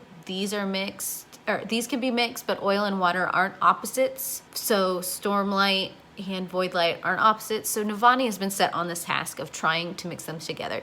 She doesn't exactly know why this is a thing that needs to be done. That is one of the secrets that is being kept from her, though she's constantly being told this is to prove that both of these races can live together in harmony, which, the way things are going right now, I don't think that's gonna be the case, and I don't think that's what Odium even wants. But Navani keeps having these talks with the Tower Spren, and she is starting to learn that certain tones and rhythms actually affect these different kinds of light, and she's trying to find a way to bring them together. And the tower is constantly telling her that no, it's not about mixing them, it's they become one. Kind of like when you create a child.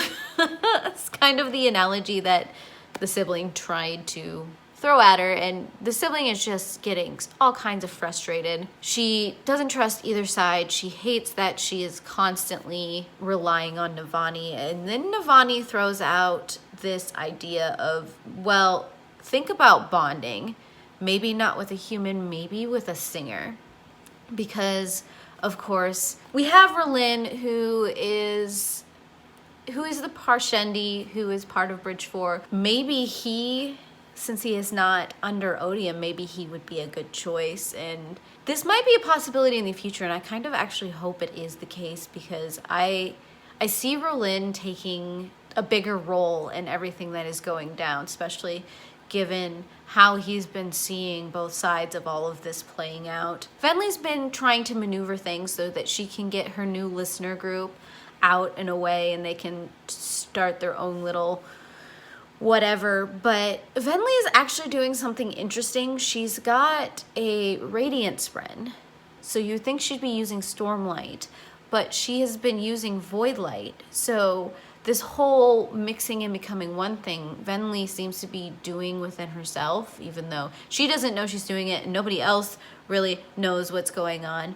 But she had this moment where she touched the tower and was recognized as being from the Ancient Ones. And she felt a wholeness in doing so, in that connection, and she has come to this realization that this is where she's meant to be, and there's certain songs and tones and things that she and her past ancestors would use in conjunction with all of this. So there is a connection with Venli and this place, and that's probably going to come into play. So who knows if she's actually going to push to leave anymore. And we also have the fact that the stuff in the tower, we ended on a point where the sibling is freaking out because another one of the nodes has been discovered. And so now we have to try and get Kaladin down to that node. We got to see a little bit more of Venli and Eshonai's past. Mom is slowly degrading. Venli is secretly bonded with a Void Spren and pretending that she's not. She has managed to give a lot of others in her village war form by teaching them how to capture Pain Spren, because the Spren within herself has taught her the human way of capturing Spren.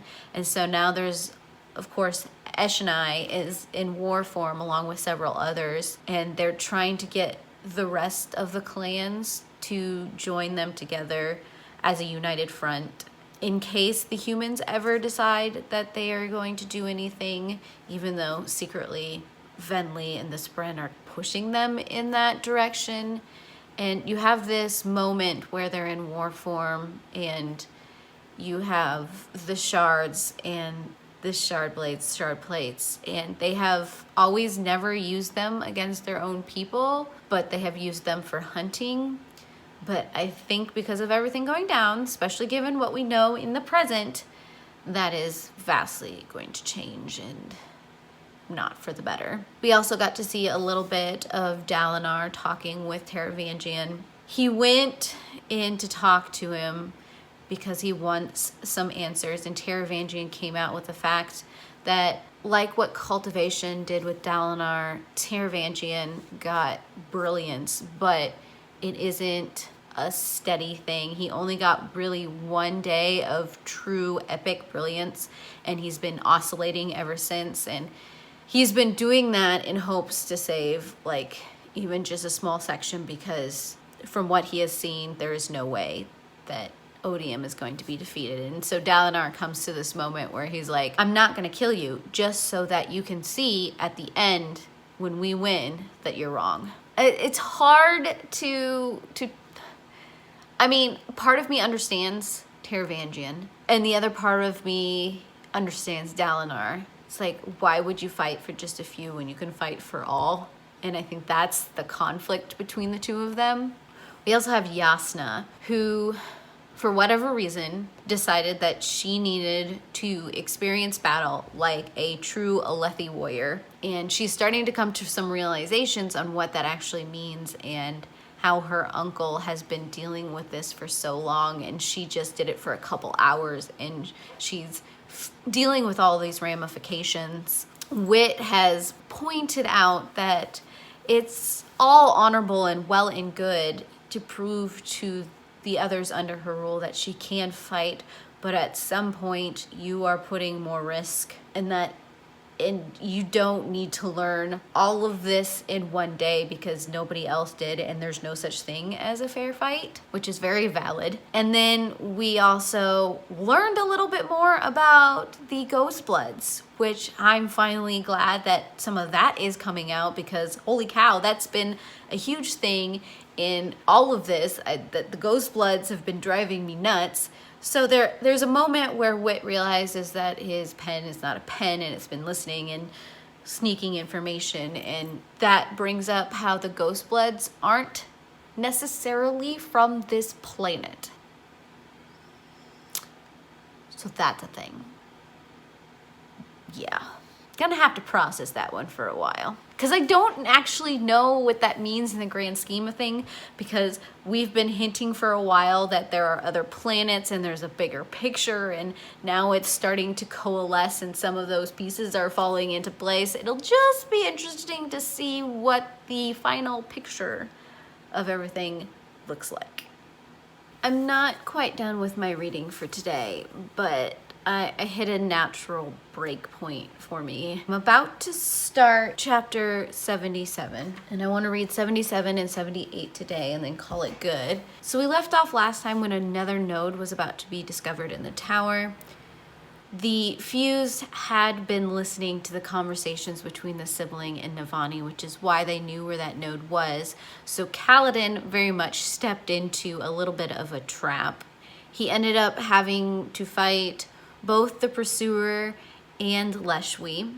He ended up in a well, locked in, but managed to find his way out. The node did not fall into the wrong hands, and he ended up out in a high storm clinging to the outside of the tower. An interesting thing happened when he had been on his way to defend the node, is that Dabin, who is the mute from Bridge 4, who never really got over his battle shock, which is the one that had introduced Navani and the sibling when all of this started to go down. Dabin had actually started to go and defend the node, even though he didn't really have the training or the ability, and it wouldn't have ended well for him. But it seems that Dabin is slowly healing, even though he was slower to heal than the rest of Bridge 4. But there's something going on in him that is, I think, for the better. We also had the Stormfather bring Dalinar into the high storm to see current events so that they could figure out what was actually going on in the tower, because Dalinar wasn't believing the letters he was getting from the tower and the reports he was getting from there. Something felt off, and so he went in the high storm. And there was points where Dalinar is berating the Stormfather for acting without thinking. He has the ability to think, and therefore he can act. He's not just a storm. And I can understand where Dalinar is coming from, because he wants to protect his people. He doesn't like how abrasive and destructive the storms are. The Stormfather points out the fact that this is the cycle of life and how things are supposed to go. This is the natural order of things. My winds move the seeds, and it brings new life as it destroys life. That's just the cycle. You can't stop a storm from being a storm, and Dalinar is very much constantly pushing the Stormfather to not be a storm.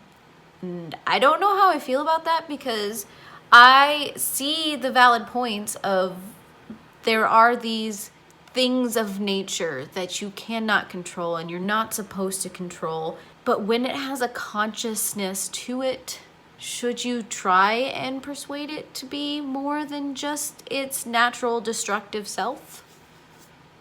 I don't know. While Dalinar was in that High Stormwind viewing, he did come across Kaladin clinging to the tower and learned of everything going on inside, and then managed to save Kaladin against the Stormfather's wishes. And that is where part 3 ends. We get another set of interludes, the first one being Szeth, who is watching Dalinar, and what would you call him? Because technically he's married to Navani, so it's kind of his grandchild, but it's actually his nephew's child. Family trees are starting to get interesting. But Szeth is trying to come to terms with a lot of stuff that is going on inside his own head, and how he is now following Dalinar as his ideal. What that means. If there's also a moment where some of the guards around Taravangian comes to Dalinar talking about the request that Taravangian is making, and one of them is for a small, smooth stone, and Szeth instantly recognizes this as an oath stone, and so he's concerned about what Taravangian is plotting. We then switch over to Chiri Chiri. I absolutely adore Chiri Chiri. If you haven't read Dawnshard, you should read Dawnshard, because Chiri Chiri makes a lot more sense in context with that. But we have, from Chiri Chiri's perspective, Rhysand and some of the things that are going on in the world, and then trying to figure out the Dawnshard and how all of this is going to interplay. And then Chiri Chiri is actually starting to verbally communicate, which is kind of shocking and kind of adorable all at the same time. And then last, of course, which seems to be the pattern with these interludes, we have Taravangian again. He's in one of his less cognitive states today, and he's hoping he can get a hold of Szeth. Szeth does come up and tries to confront Taravangian about what he is doing, and Taravangian is trying to convince Szeth that it is his sword that is the only thing that can kill Odium. He needs to go into a vision with Odium and kill Odium. If not, he needs to give the sword to Dalinar to kill Odium, and I don't know if the message quite got relayed the way it needed to get relayed, and if this is actually a true thing or not. So that's the interludes. We then jump back into the past with Venli talking with the Spren, Ulam inside of her. And it was actually, after all of this stuff came down, it was actually Venli's idea to get Ulam to convince some of their spies in the human city to convince the leaders there to bring some of the singers, Parshendi, into the city, so that the singers, Venli at least, is hoping that the singers will realize how outmatched they are and how things need to come together. She's slowly working her way towards war with the humans. But then we switch to present time with Venli, who is with Rielan, and they're helping Lirin with the comatose fused.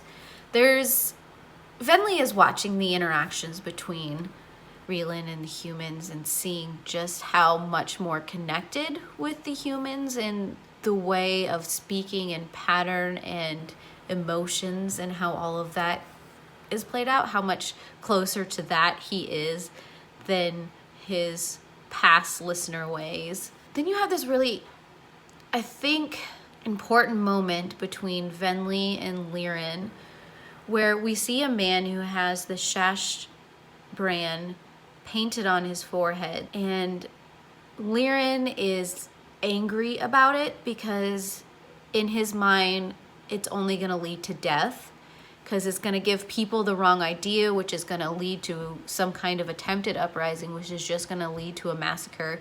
And he, of course, is anti-death at this point.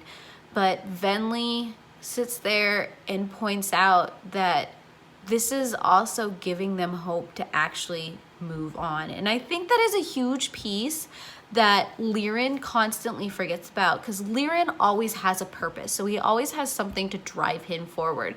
So he doesn't necessarily understand hopelessness because he's always got a goal moving forward. But when you have your whole life stripped away and you have people who are keeping you confined, trapped, not letting you make your own choices and decisions and things like that, it does lead to a sense of hopelessness, because your supposed purpose in life has suddenly been ripped away from you, and you need something to focus on to keep you moving forward.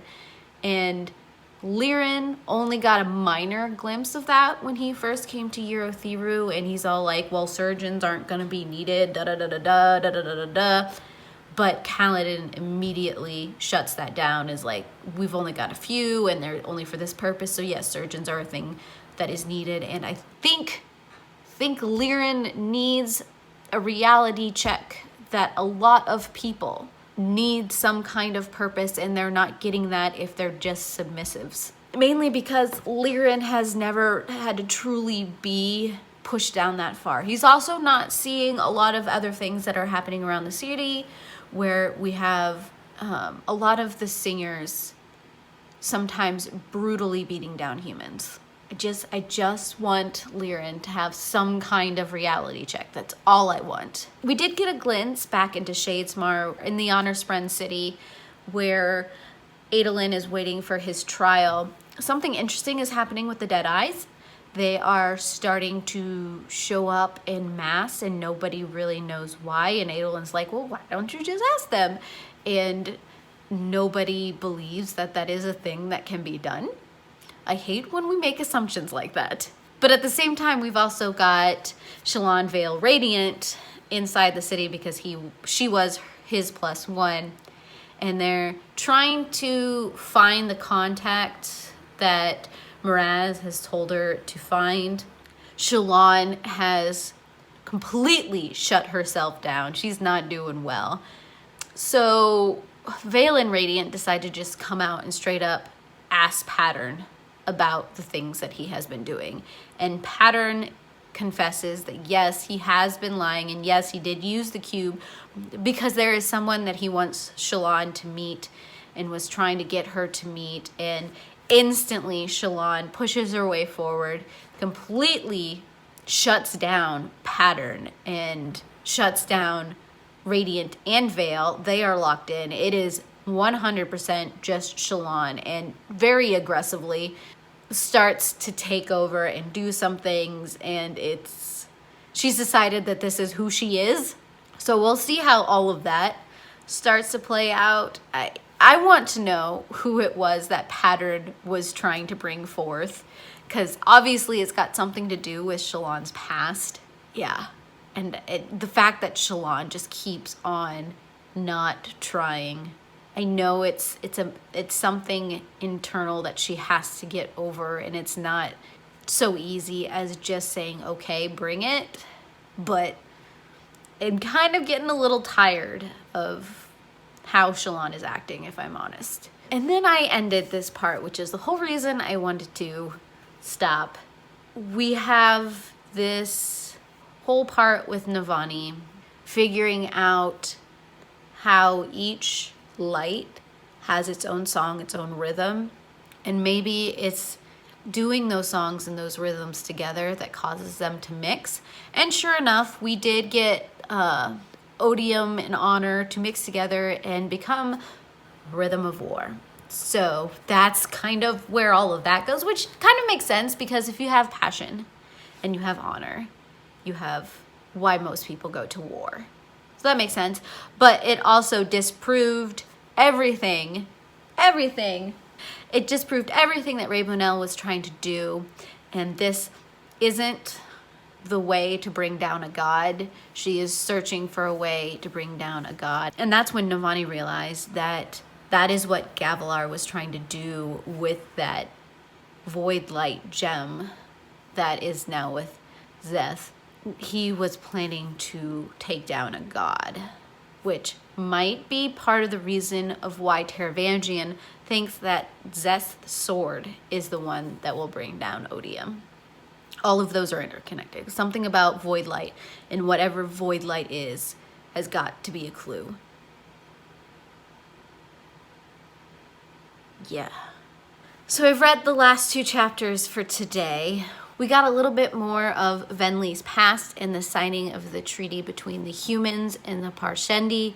We also saw how Ulam was kind of manipulating Venli into a lot of different things and ended up getting her caught in an area that she wasn't supposed to be caught in. In that process, she ended up meeting the Herald Nail and realizing that he is like absolutely insane, but he is the one who told Venli about the assassin in white, and in turn I'm guessing it was Venli who ended up acquiring the assassin and then them using that assassin to take out Gavilar, because Nail ended up telling Venli about the part in the treaty that Gavilar was going to end up using so that they could end up starting this war between the two so that he could do the things that he wants to do, whatever that is. And then we switch back to Shadesmar again and the lead up to Adolin's trial. It kind of came out that Pattern had been talking to Wit through the cube, and because Wit had that spy in his midst, that's how the Ghostbloods ended up finding out about a lot of these different things. So it's not necessarily that somebody that Shallan knows was the spy. It was just a series of very unfortunate events. And the creature, the being, the person that Pattern had wanted her to meet just a couple chapters ago had been a cryptic Deadeye. She just didn't want to process that. And of course, now that she and Pattern have kind of, not really, but just a little bit talked that out, Shallan has retreated back into herself. She's had this talk with Moaz about the fact that she doesn't think the Spren that she's looking for is still here. They're calling him stars, but we then see Adolin somewhat getting his training for this trial, which is very much littered with law and tradition and certain ways of doing things that is probably going to come back and bite Adolin in the backside. And that's kind of what the Honor Spren are hoping for, to just kind of like take him out at the knees because he doesn't know what he's doing. We have them leading him up to the trial, and the judge, who just so happens to be Rastars, who very much appears to be human, which technically he's supposedly an immortal Spren, but actually he seems to be a herald. It's all convoluted. So this will be interesting. I am about halfway through the reading that I want to get done today, and yeah, I got words. Let's just start off with what's happening at Yerithiru. So we have some perspective from Berlin, who is dealing with a lot of distrust and dislike from both sides of everything. So the humans are just seeing him as a spy, and the singers are seeing him as a traitor, and he can't just really win at all. In that process, it comes to the surface from Dabin, who they see wandering around, that Kaladin is asleep and won't wake up and needs help. Lirin has this very, I want to smack him moment where he's like, my son is dead. He's been trying to point that out to me. He's not my son anymore. I will, help save him because he is a human being. But beyond that, he has to be here, he has to be known, he has to be turned in, all that kind of stuff. And everybody's like, this will lead to his death. Do you not get this? You will only save him so that he will be killed. And Lirin is just like, well, it's either that or he just sits there and he dies. There's no in between. And his wife, finally, totally tired of her husband's high stance that he always does, just is like, okay, I'm gonna go and I'm gonna do it because he needs help and he is my son. And no matter, I love you, but no matter what, he is my son and he needs saving. That is my priority at this moment. Luckily, in the middle of all of that, Timber convinces Venli that they need to go and rescue Lift so Lift can help save Kaladin. The process of that is a little bit twofold. Venli is doing it because it feels right, and that is one of the oaths that she wants to make. But because of the selfishness of trying to decide to do this, and realizing some of that, she's not yet allowed to say that ideal. But they do end up saving Lift, and Lift does go with R'lyeh and Dabin to Kaladin, and we get this perspective from Dabin, and we learn that it isn't from shock that he isn't talking. He's actually a little bit slower of the mind than normal, and he's always been called different and stupid, and he finally found a place where he wasn't being called that, and that is why he chose not to speak, even though he's starting to speak now. And R'lyeh calls him out for it, says they're family and you shouldn't lie to family, and yeah, everybody's a little bit different. And so Dabin is actually finding people who are starting to accept him for who he is, and Lift is like, yeah, there were kids on the street like that all the time, it's just a thing that happens. So he's being accepted, and Lift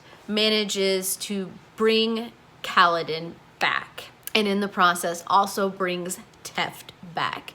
So it comes out that Lift has the ability to wake up radiance from whatever is going on. And so we have Teft, who wakes up completely naked, screaming about what is happening, how come he's naked, and where the heck is he? He has no idea. So that's kind of where I ended in the Eurothero storyline. There, if we go back a little bit, with Kaladin asleep, he's actually being held under by odium. His nightmares, he's actually been transported to another planet without light and devoid of any kind of hope or goodness or light. And so Kaladin has been dealing with a lot of very hard feelings, and he's just been cycling. In the middle of this, Wit ended up showing up, and while it is in his head and it is a nightmare, Wit was able to pull him out, give him a little bit of light, a little bit of warmth, some food in his belly, and a story. He tells him a story about a dog and a dragon. The dog who really wants to be a dragon because he sees all the power and the majesty behind the dragon, what the dragon do.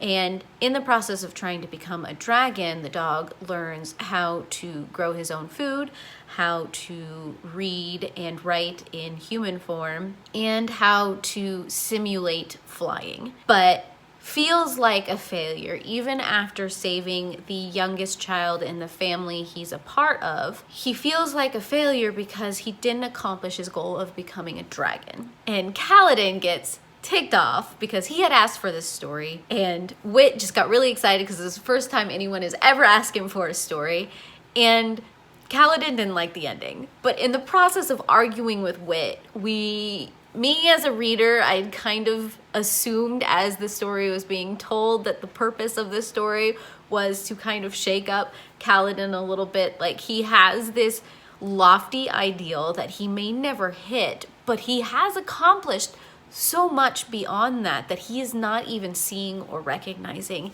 And Kaladin, he's like, he kind of sees that, but at the same time, he's like, it's finding that warmth.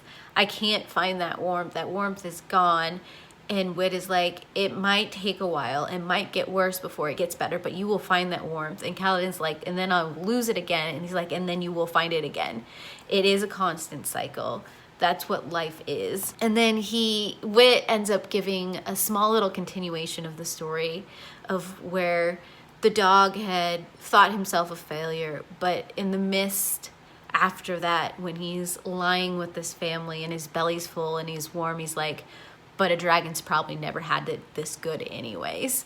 And I loved that little line I love Wit's stories in general. We also got to see the cryptic that Wit is bonded with, named Design, and of course Design is interjecting a whole bunch of stuff as this story is going on, and technically spoiled, the ending at the very beginning is just annoying as heck and perfect for Wit. But I liked seeing that story. I loved the little snippets of stories that Wit always gives out. We did get a small little section of Shadesmar as well in the Honor Spren city and the realization of who Restars is. Vale ended up going back and picking up the cube to yell at Moaz, and Moaz reveals some of the plans of the fact that they want Shallan Vale Radiance to capture the soul of this herald, because the heralds are no longer doing their duty and they're refusing to believe that they need to step in and do anything during this war, and they're trying to hide from their duties. And the only way to get information and possibly help with everything that is going on is to capture his soul and then get information out of him. And then Moaz is like, and then you can take his place. You can pretend to be him, which will also help in Adolin's trial, because Adolin is still moving forward with taking on the sins of the Requients. We'll see if that actually works out as nicely as Moaz is trying to picture it as. I don't think it's gonna go down that well. But we do get to see a small interaction of Restars with Adolin, and Restars is very much like, you are going to get clobbered and it's fine. I don't care. I want nothing to do with everything that's happening on the other plane. It's just, we're gonna get this done, we're gonna get this over with, and then I'm going to carry on with what I'm doing. So that's not looking too good. We did get a little bit of Vale and Eshonai's past again. This time we were seeing right after Gavilar was murdered, and Eshonai and Rolan coming back. They're both in war form at this point, but coming back to their village and seeing that the human war camps have started, and they assume that they can just wait all of this out because they are the ones who know how to grow food, and the humans won't necessarily have that supply, and there's no way for them to jump over. So they think it's gonna be good, but we all know how that goes. So I'm ending at the start of chapter 91. It's nearly the 1000th page of this book. We are now seeing how predestined this trial against Adolin actually is. A lot of the Honor Spren have already made up their mind, and they won't be swayed. They've even made plans to make him look bad and not come at him from a place of unbiasedness. They keep throwing several things in his face, getting him to trip over his words, judging him by things that he cannot control, because that's what they want to do. They're even building him a little cage so they can put him in there and point at the human who thought he could, kind of deal. But in the process of all this, we also see that there are some Honor Spren who believe that honor is not dead as long as it is in the hearts of humans. So there is a small fraction of Honor Spren that could be persuaded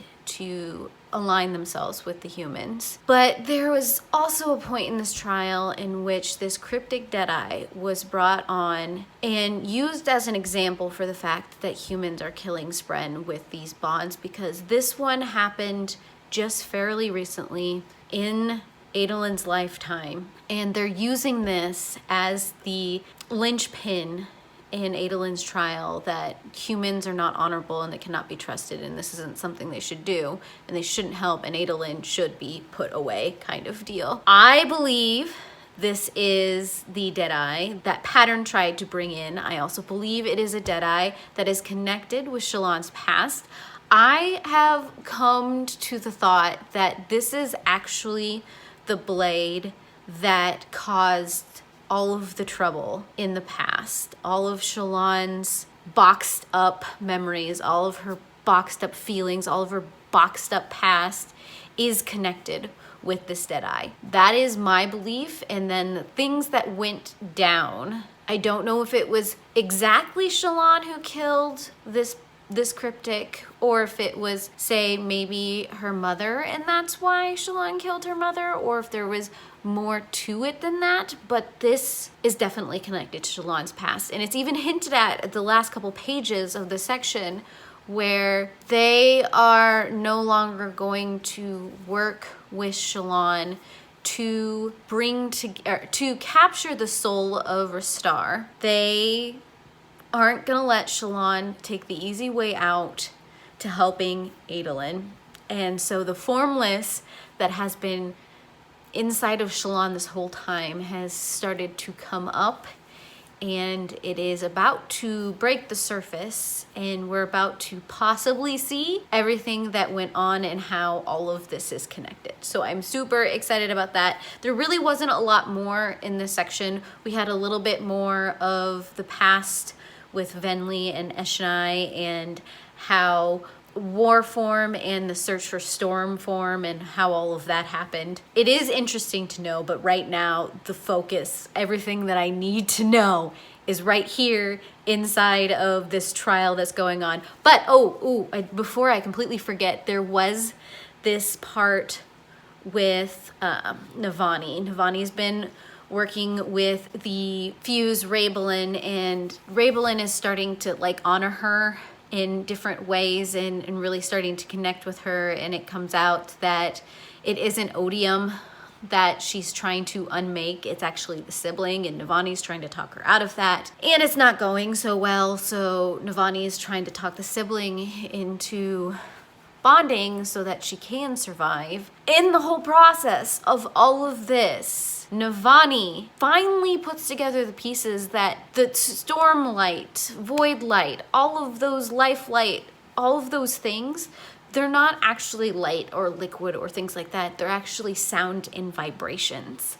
So it is through that vibrations that she is going to be able to find the opposites. And what that means, it's probably going to be very destructive, but yeah.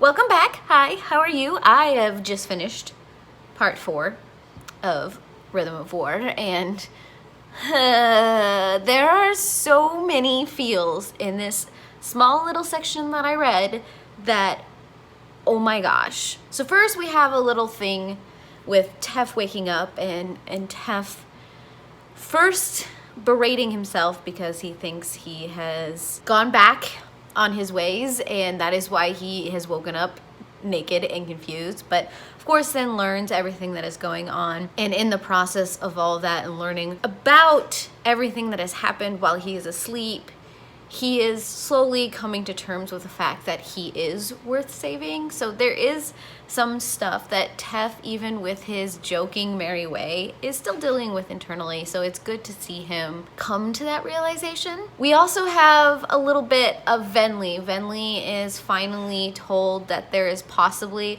a whole bunch of listeners who had escaped the area before everything started going down, and she is really adamant about finding them, and she wants to take her people who want to escape with her, and she wants to go find this group. Rulaine is trying to convince her that this probably isn't the best plan, that they have to somehow save the Radiance. There's a plan by the humans to capture the Radiance and try to bring them back into power, especially now that we know that Lift has the possibility of doing that, and maybe finding a way of getting them far enough away from Eurotheru to come back from their comatose states. But Venli is not hearing that. She believes that finding the rest of the listeners is what she's meant to do, so they're parting of ways. Back in Shadesmar, we have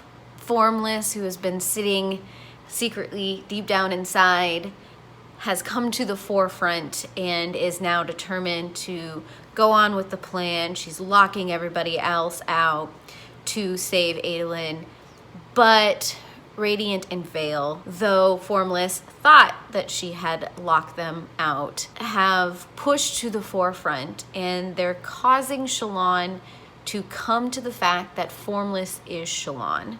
It's just Shallan trying to give herself another name to prove that she's not worthy of Adolin and everything that is going down and the love that is coming her way right now. Shallan is trying to sabotage that. In the process of trying to get Shallan to come to some of these realizations, Radiant confesses to the fact that she is the one who killed Elay. And then at the same time, Veil is also coming to the forefront and exposing what her name really means. She is a veil for Shallan for everything that has happened in her past. And finally, Shallan has opened herself up to everything that has happened. We get bits and pieces of those truths. We see young Shallan with a cryptic who has become her friend, who is talking with her, interacting with her, becoming her companion so that she can focus away from the fact that her parents are always constantly arguing and fighting. And that cryptic isn't Pattern. The cryptic is a different Spren. And in the process of several things, she had at one point screamed at the Spren to go away. Shallan claimed to hate this Spren, and she kind of ripped that bond apart, even if she didn't know what she was doing. And that is what has created this cryptic Deadeye that both Pattern was trying to get her to talk with, and that had been brought onto trial. And so through all of this, Shallan is now her whole self. Her illusions have puffed away because she no longer needs them. And so she comes up to Restars, and he's like, so you're the one who's meant to kill me and all that kind of stuff. And Shallan's like, yes, but at this point, I am strong enough to say no, but I need you to reconsider everything that you're doing to Adolin right now. Of course, all of this is for naught because the honor Sprens come in at that point and decide that Restars is not fit to be the judge of this trial, so they kick him out of the seat and they have put Shallan in a corner so that she can't interfere anymore. Which leads us to the trial, which is probably the best part in this section, and it went the way I was hoping it would go. So this new honor Spren, who is the judge, is already very biased against Adolin and makes no qualms about that fact. And Adolin's like, don't drag this on. I know that you guys have already decided what you're going to do, so just stink and do it.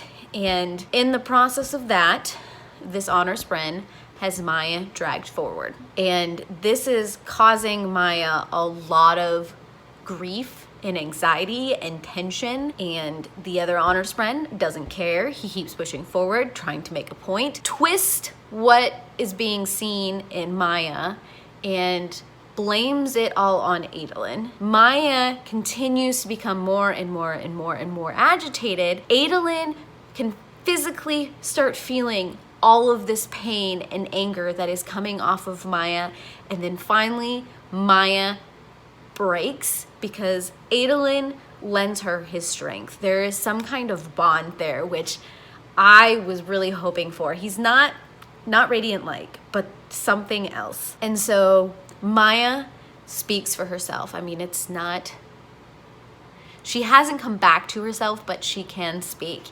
And she's angry that they're trying to take her choice away from her. She made the choice with her former Radiant, with her former bond, to have that broken. They didn't necessarily fully know it was going to happen, but she made that choice with her human to do what they did. And so, in a roundabout way, Adolin wins his trial, and now everybody has some things that they need to think about. The relationship between Spren and their Radiant isn't going to be the same, especially coming back with this information, because Maya was okay enough to go through with this for there not to be any more of these kind of radiance or bonds or anything like that. So they were afraid of something worse, and nobody really knows what that is. So that's going to lead to something fairly interesting, and I don't think any of the honor Sprens really know what to do with that information yet. And Adolin, once he ends up back in the human world,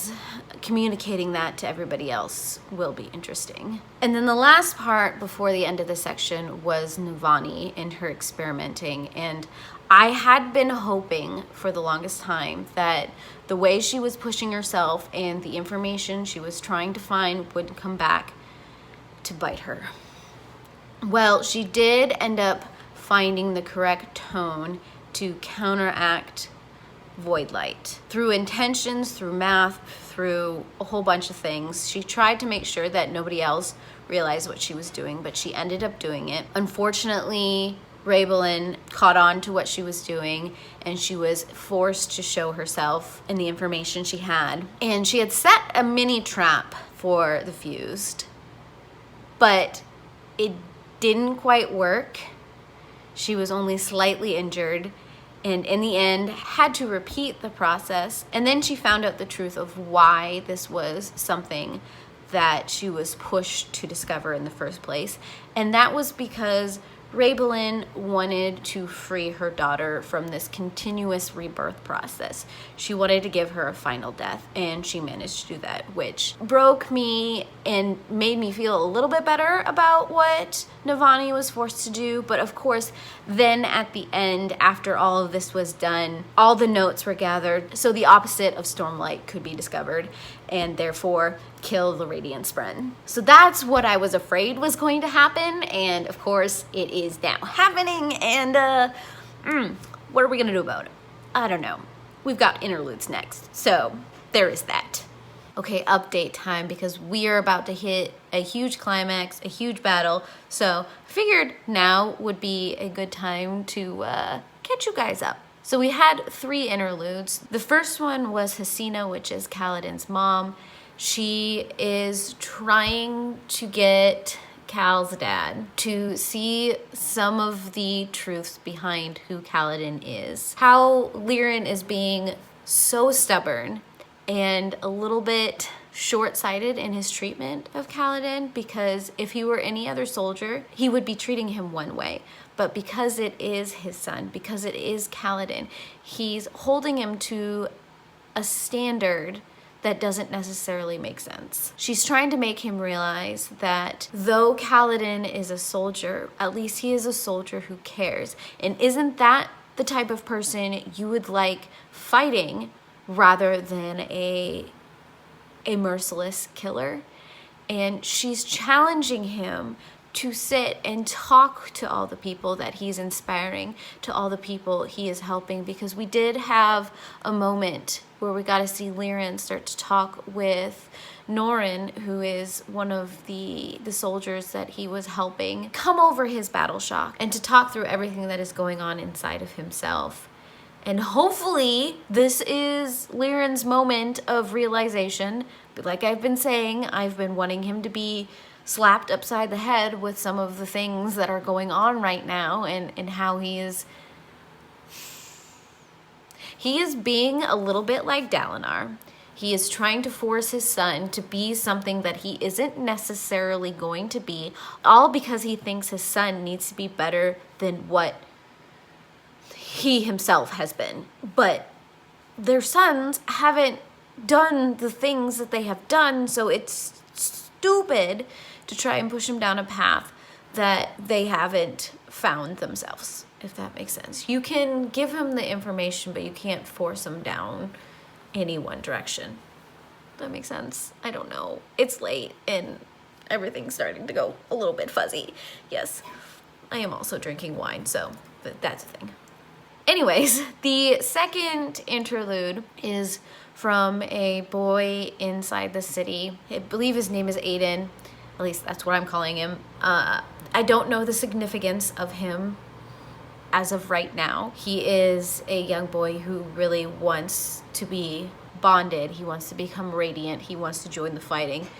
I have a feeling that in this upcoming battle, he is going to have some kind of significance. I'm hoping it's not in the way I am thinking. I'm hoping it is not with his death that some things happen. I'm hoping the best for this boy, but with battle, with war, that's not always the case. And I know a lot of times it's something tragic that triggers something more. hoping that is not the case. And then, of course, the last one is Taravangian and him trying to find a way to defeat Odium, trying to figure out the sword and what that could possibly mean in Odium's defeat. But Ja'anat ends up sneaking in and talking with Taravangian and recognizing that he is one of the 3 that the Night Watcher has touched for whatever reason, and she doesn't quite know what that reasoning is, but since she is trying to subtly work without Odium knowing, Ja'anat has left a couple gems with her children inside with Taravangian so that things later on can happen. So we'll see where that goes. We have this interesting chapter with Jasnah and Wit, and I'll admit, maybe I just was very clueless when I've been reading a lot of their interactions, but also at the same time, Jasnah is so much like myself that I can understand those subtleties weren't picked up on until this very chapter. We got to see Jasnah and Wit in just the 2 of them, and it seems like there's a little something sort of kind of going on with them. And Jasnah isn't someone who is pulled by intimacy. She is a human being who's more about not necessarily companionship, but interaction and intriguedness. That's not necessarily a word. Someone who is her equal and can carry on a conversation, who sparks curiosity and resonates with her own weird ways of thinking and connecting with the world and is understanding towards that. She has never been one to pursue relationships. She is not one that is pulled by passion.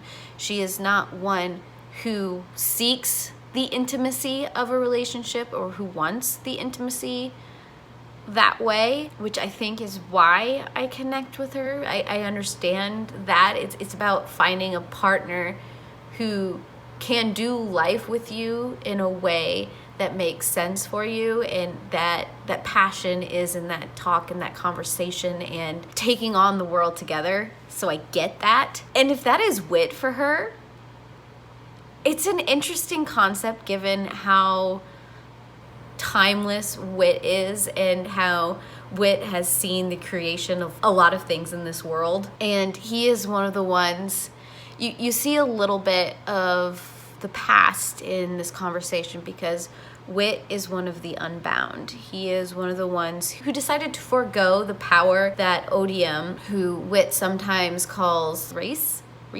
I can't say his name because, you know, me and names are horrible. So he can operate with more freedom than the others who seem to be of his kind, but because of their choices, not.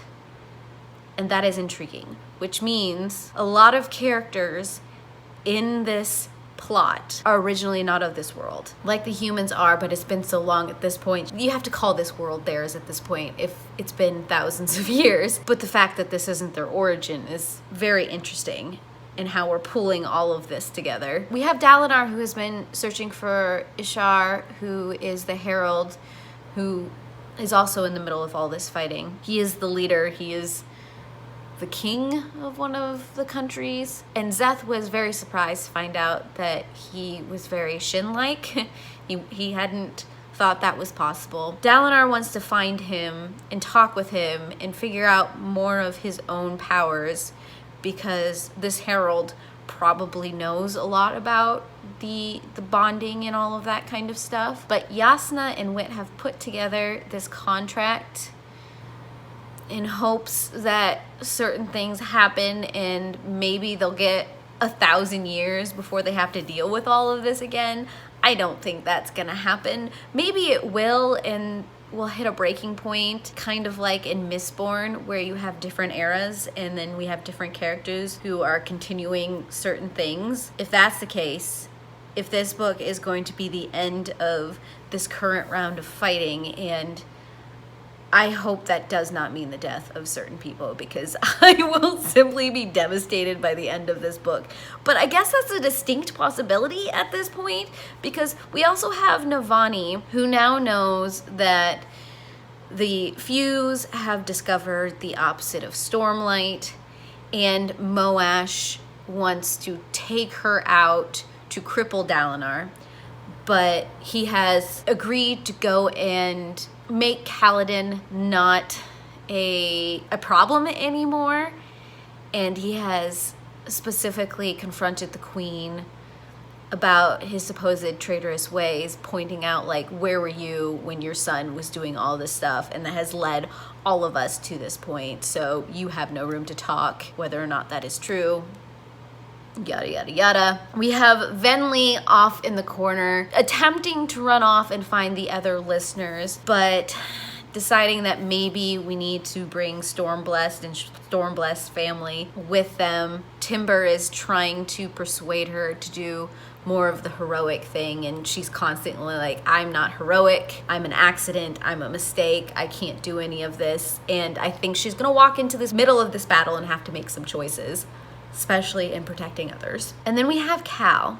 We have poor Cal, who has been called to the tower to bring R'hllyn, hopefully to bond so that the Tower Spren doesn't have to deal with the deaths that she's about to be given. He's going to try and save the other Radiants. He has luckily found Syl at this point, but unbeknownst to everybody else who's kind of going with him in this plan, Kaladin is assuming he's walking into his last battle.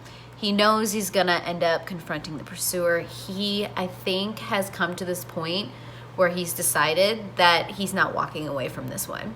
He's going to fight, he's going to stand up, but it's probably going to end here for him. And that is why I wanted to stop at this point, because I know stuff is about to hit the fan. Kaladin is walking to a battle he doesn't think he's going to walk away from. I hope Navani isn't going to be used against Dalinar. I hope the young boy, Aiden, is not going to die, but I see so many deaths about to happen, and I feel a little heartbroken on that.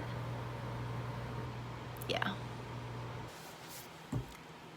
I finished. It is done, and I kind of just kept going with this last section because it was very quick moving. We hit the epic battle of everyone in Erothiru. We have also Dalinar off on his side of the battle, and Ishar in trying to get a hold of him. I don't even know how to summarize everything that just happened. Teft is dead. He was killed by Moash. Moash stabbed Teft's Spren. Of course, this broke Kaladin for a little while, but then he kind of went into 100% battle craze because of it. They used Lirin as a tool and threw him off a cliff, and Kaladin went after him, and then, of course, ran out of Stormlight and was going to just accept his fate. But Dalinar had been informed by the Stormfather that things were happening, and the Stormfather took him out into the storm to see what was going on. And then Dalinar created a moment for Kaladin. And in that moment, Kaladin got to talk with Tien, and some of that wound was healed. And it was healed enough for Kaladin to say the next ideal, and that is to accept that he cannot protect everybody. And that gave him the ability to use Shard Plate, which is just a whole bunch of Spren, which is really cool because it ended up like flying all over the place to protect other people too when they couldn't. And I knew Aiden was going to come up in the story somehow, and that he was going to have a key moment with that. And Aiden almost died, but it was that Shard Plate that ended up protecting him, which was fun to see. However, this Teft, the loss of Teft, I knew someone was going to have to die in it. Didn't think it was going to be Teft. It's Teft. Navani ended up having a little bit of a tussle with Raybelin, but then in turn was stabbed by Moash, but Moash was then attacked by Raybelin, and then Navani ended up convincing the Tower Spren, even after the Honor Spren kept repeatedly rejecting her to bond with that Tower Spren. And in turn, Navani, at the very end, gave Raybelin some peace by making it so that her soul wouldn't be continuously reborn like the Fuse have been. Moash, after all of this, after killing Teft, after doing everything with Liren, because of everything that went down, was completely blinded. We had Venli finally come out to Leshwi that she had bonded as a Radiant. And this was exciting news for Leshwi. She used to have a Spren herself. She kind of asked after her, but Venli, of course, didn't know of that Spren. But this led Leshwi to turning on the other singers who wouldn't stop fighting. And so now Leshwi and some of her group are now with the listeners. R'hllyn has stepped up when everyone was kind of infighting a little bit. He pulled a Kaladin and kind of told them to all stop. These are the things that need to be done. This is how we're gonna do it.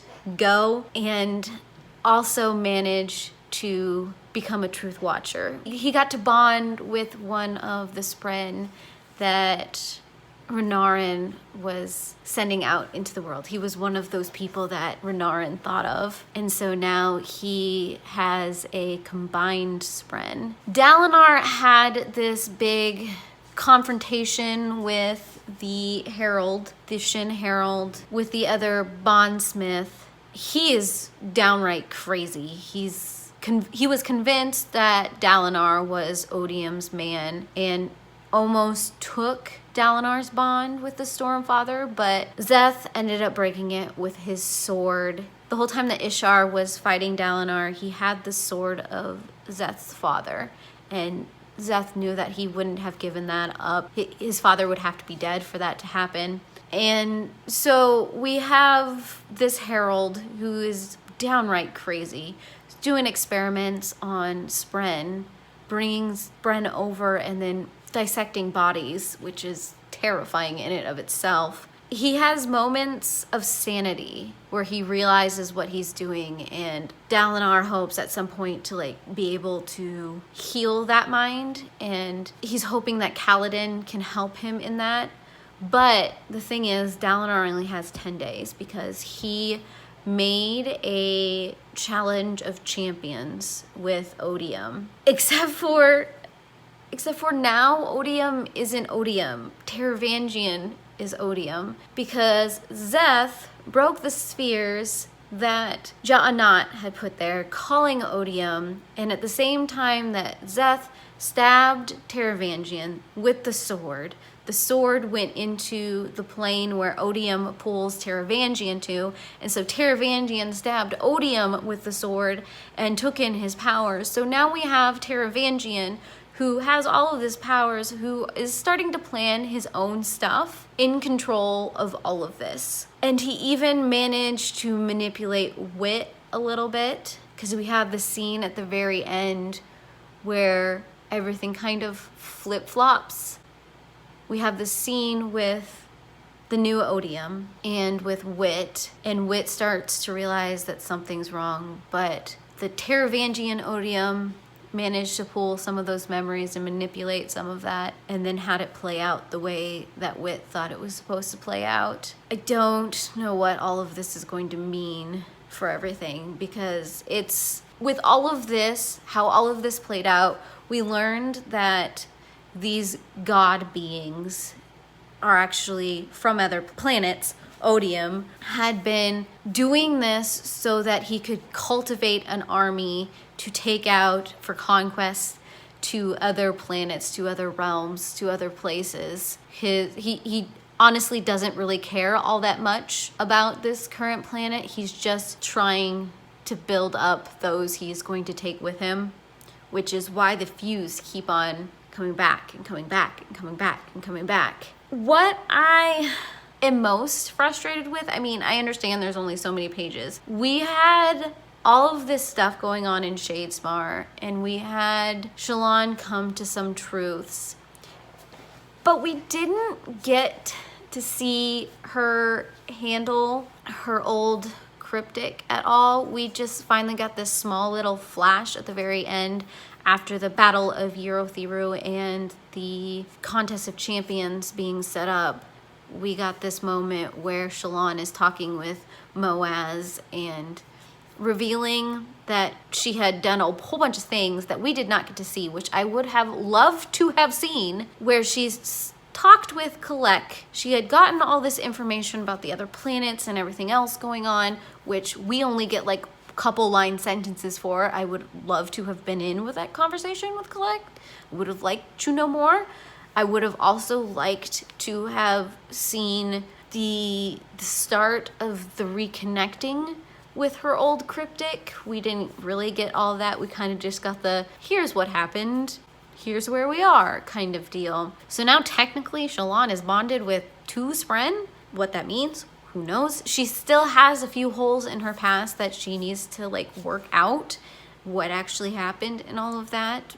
But I feel like I miss so much not being able to see a lot of those scenes, like getting Shallan out of the holding place that she was put because of everything with the trial, and then her meeting up with her old Spren for the first time, and her and Adolin starting to figure out maybe how to work all of this out with Dead Eyes and what all of that means, and then opening the cube that Moaz had given her and realizing what that was, and then the whole talk with Kalek and all of those connections and what the Ghostbloods really are. That plot line is so intriguing. The fact that we're throwing in multiple worlds, we're throwing in beings not of this plane, but using this space for their own gains and learning what all of that is. I wanted to know those things, but we only got a small little section of it and not even a full explanation at that, and it's frustrating. It's interesting that we ended the book where we ended this book. We've got 10 days until this challenge happens. So book number 5, is it going to have those 10 days of build up and then the challenge? And that's going to be the end of book 5? I don't know. There are so many things.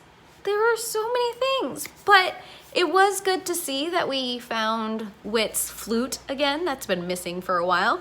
And Kaladin also got Tian's wooden horse back, which is good. It's very, very good. Most of all, I think I just need to process where all of this kind of leaves everything, because we have Venli now with the other listeners, and there seems to be this connection that they now have with the Chasm Fiends.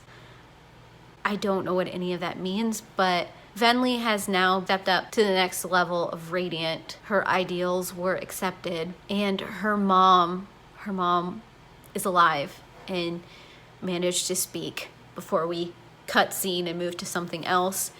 We did get to see Eshonai's last moments, which was interesting. She had been accepted as a Radiant right at the last second, and that in turn let her ascend.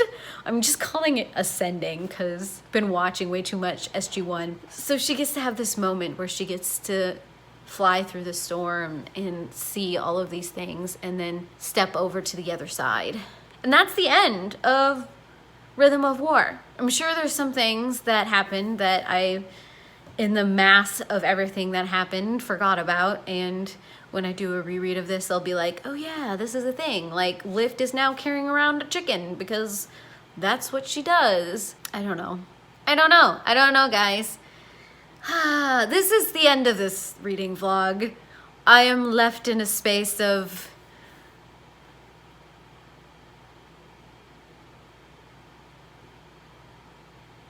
yeah.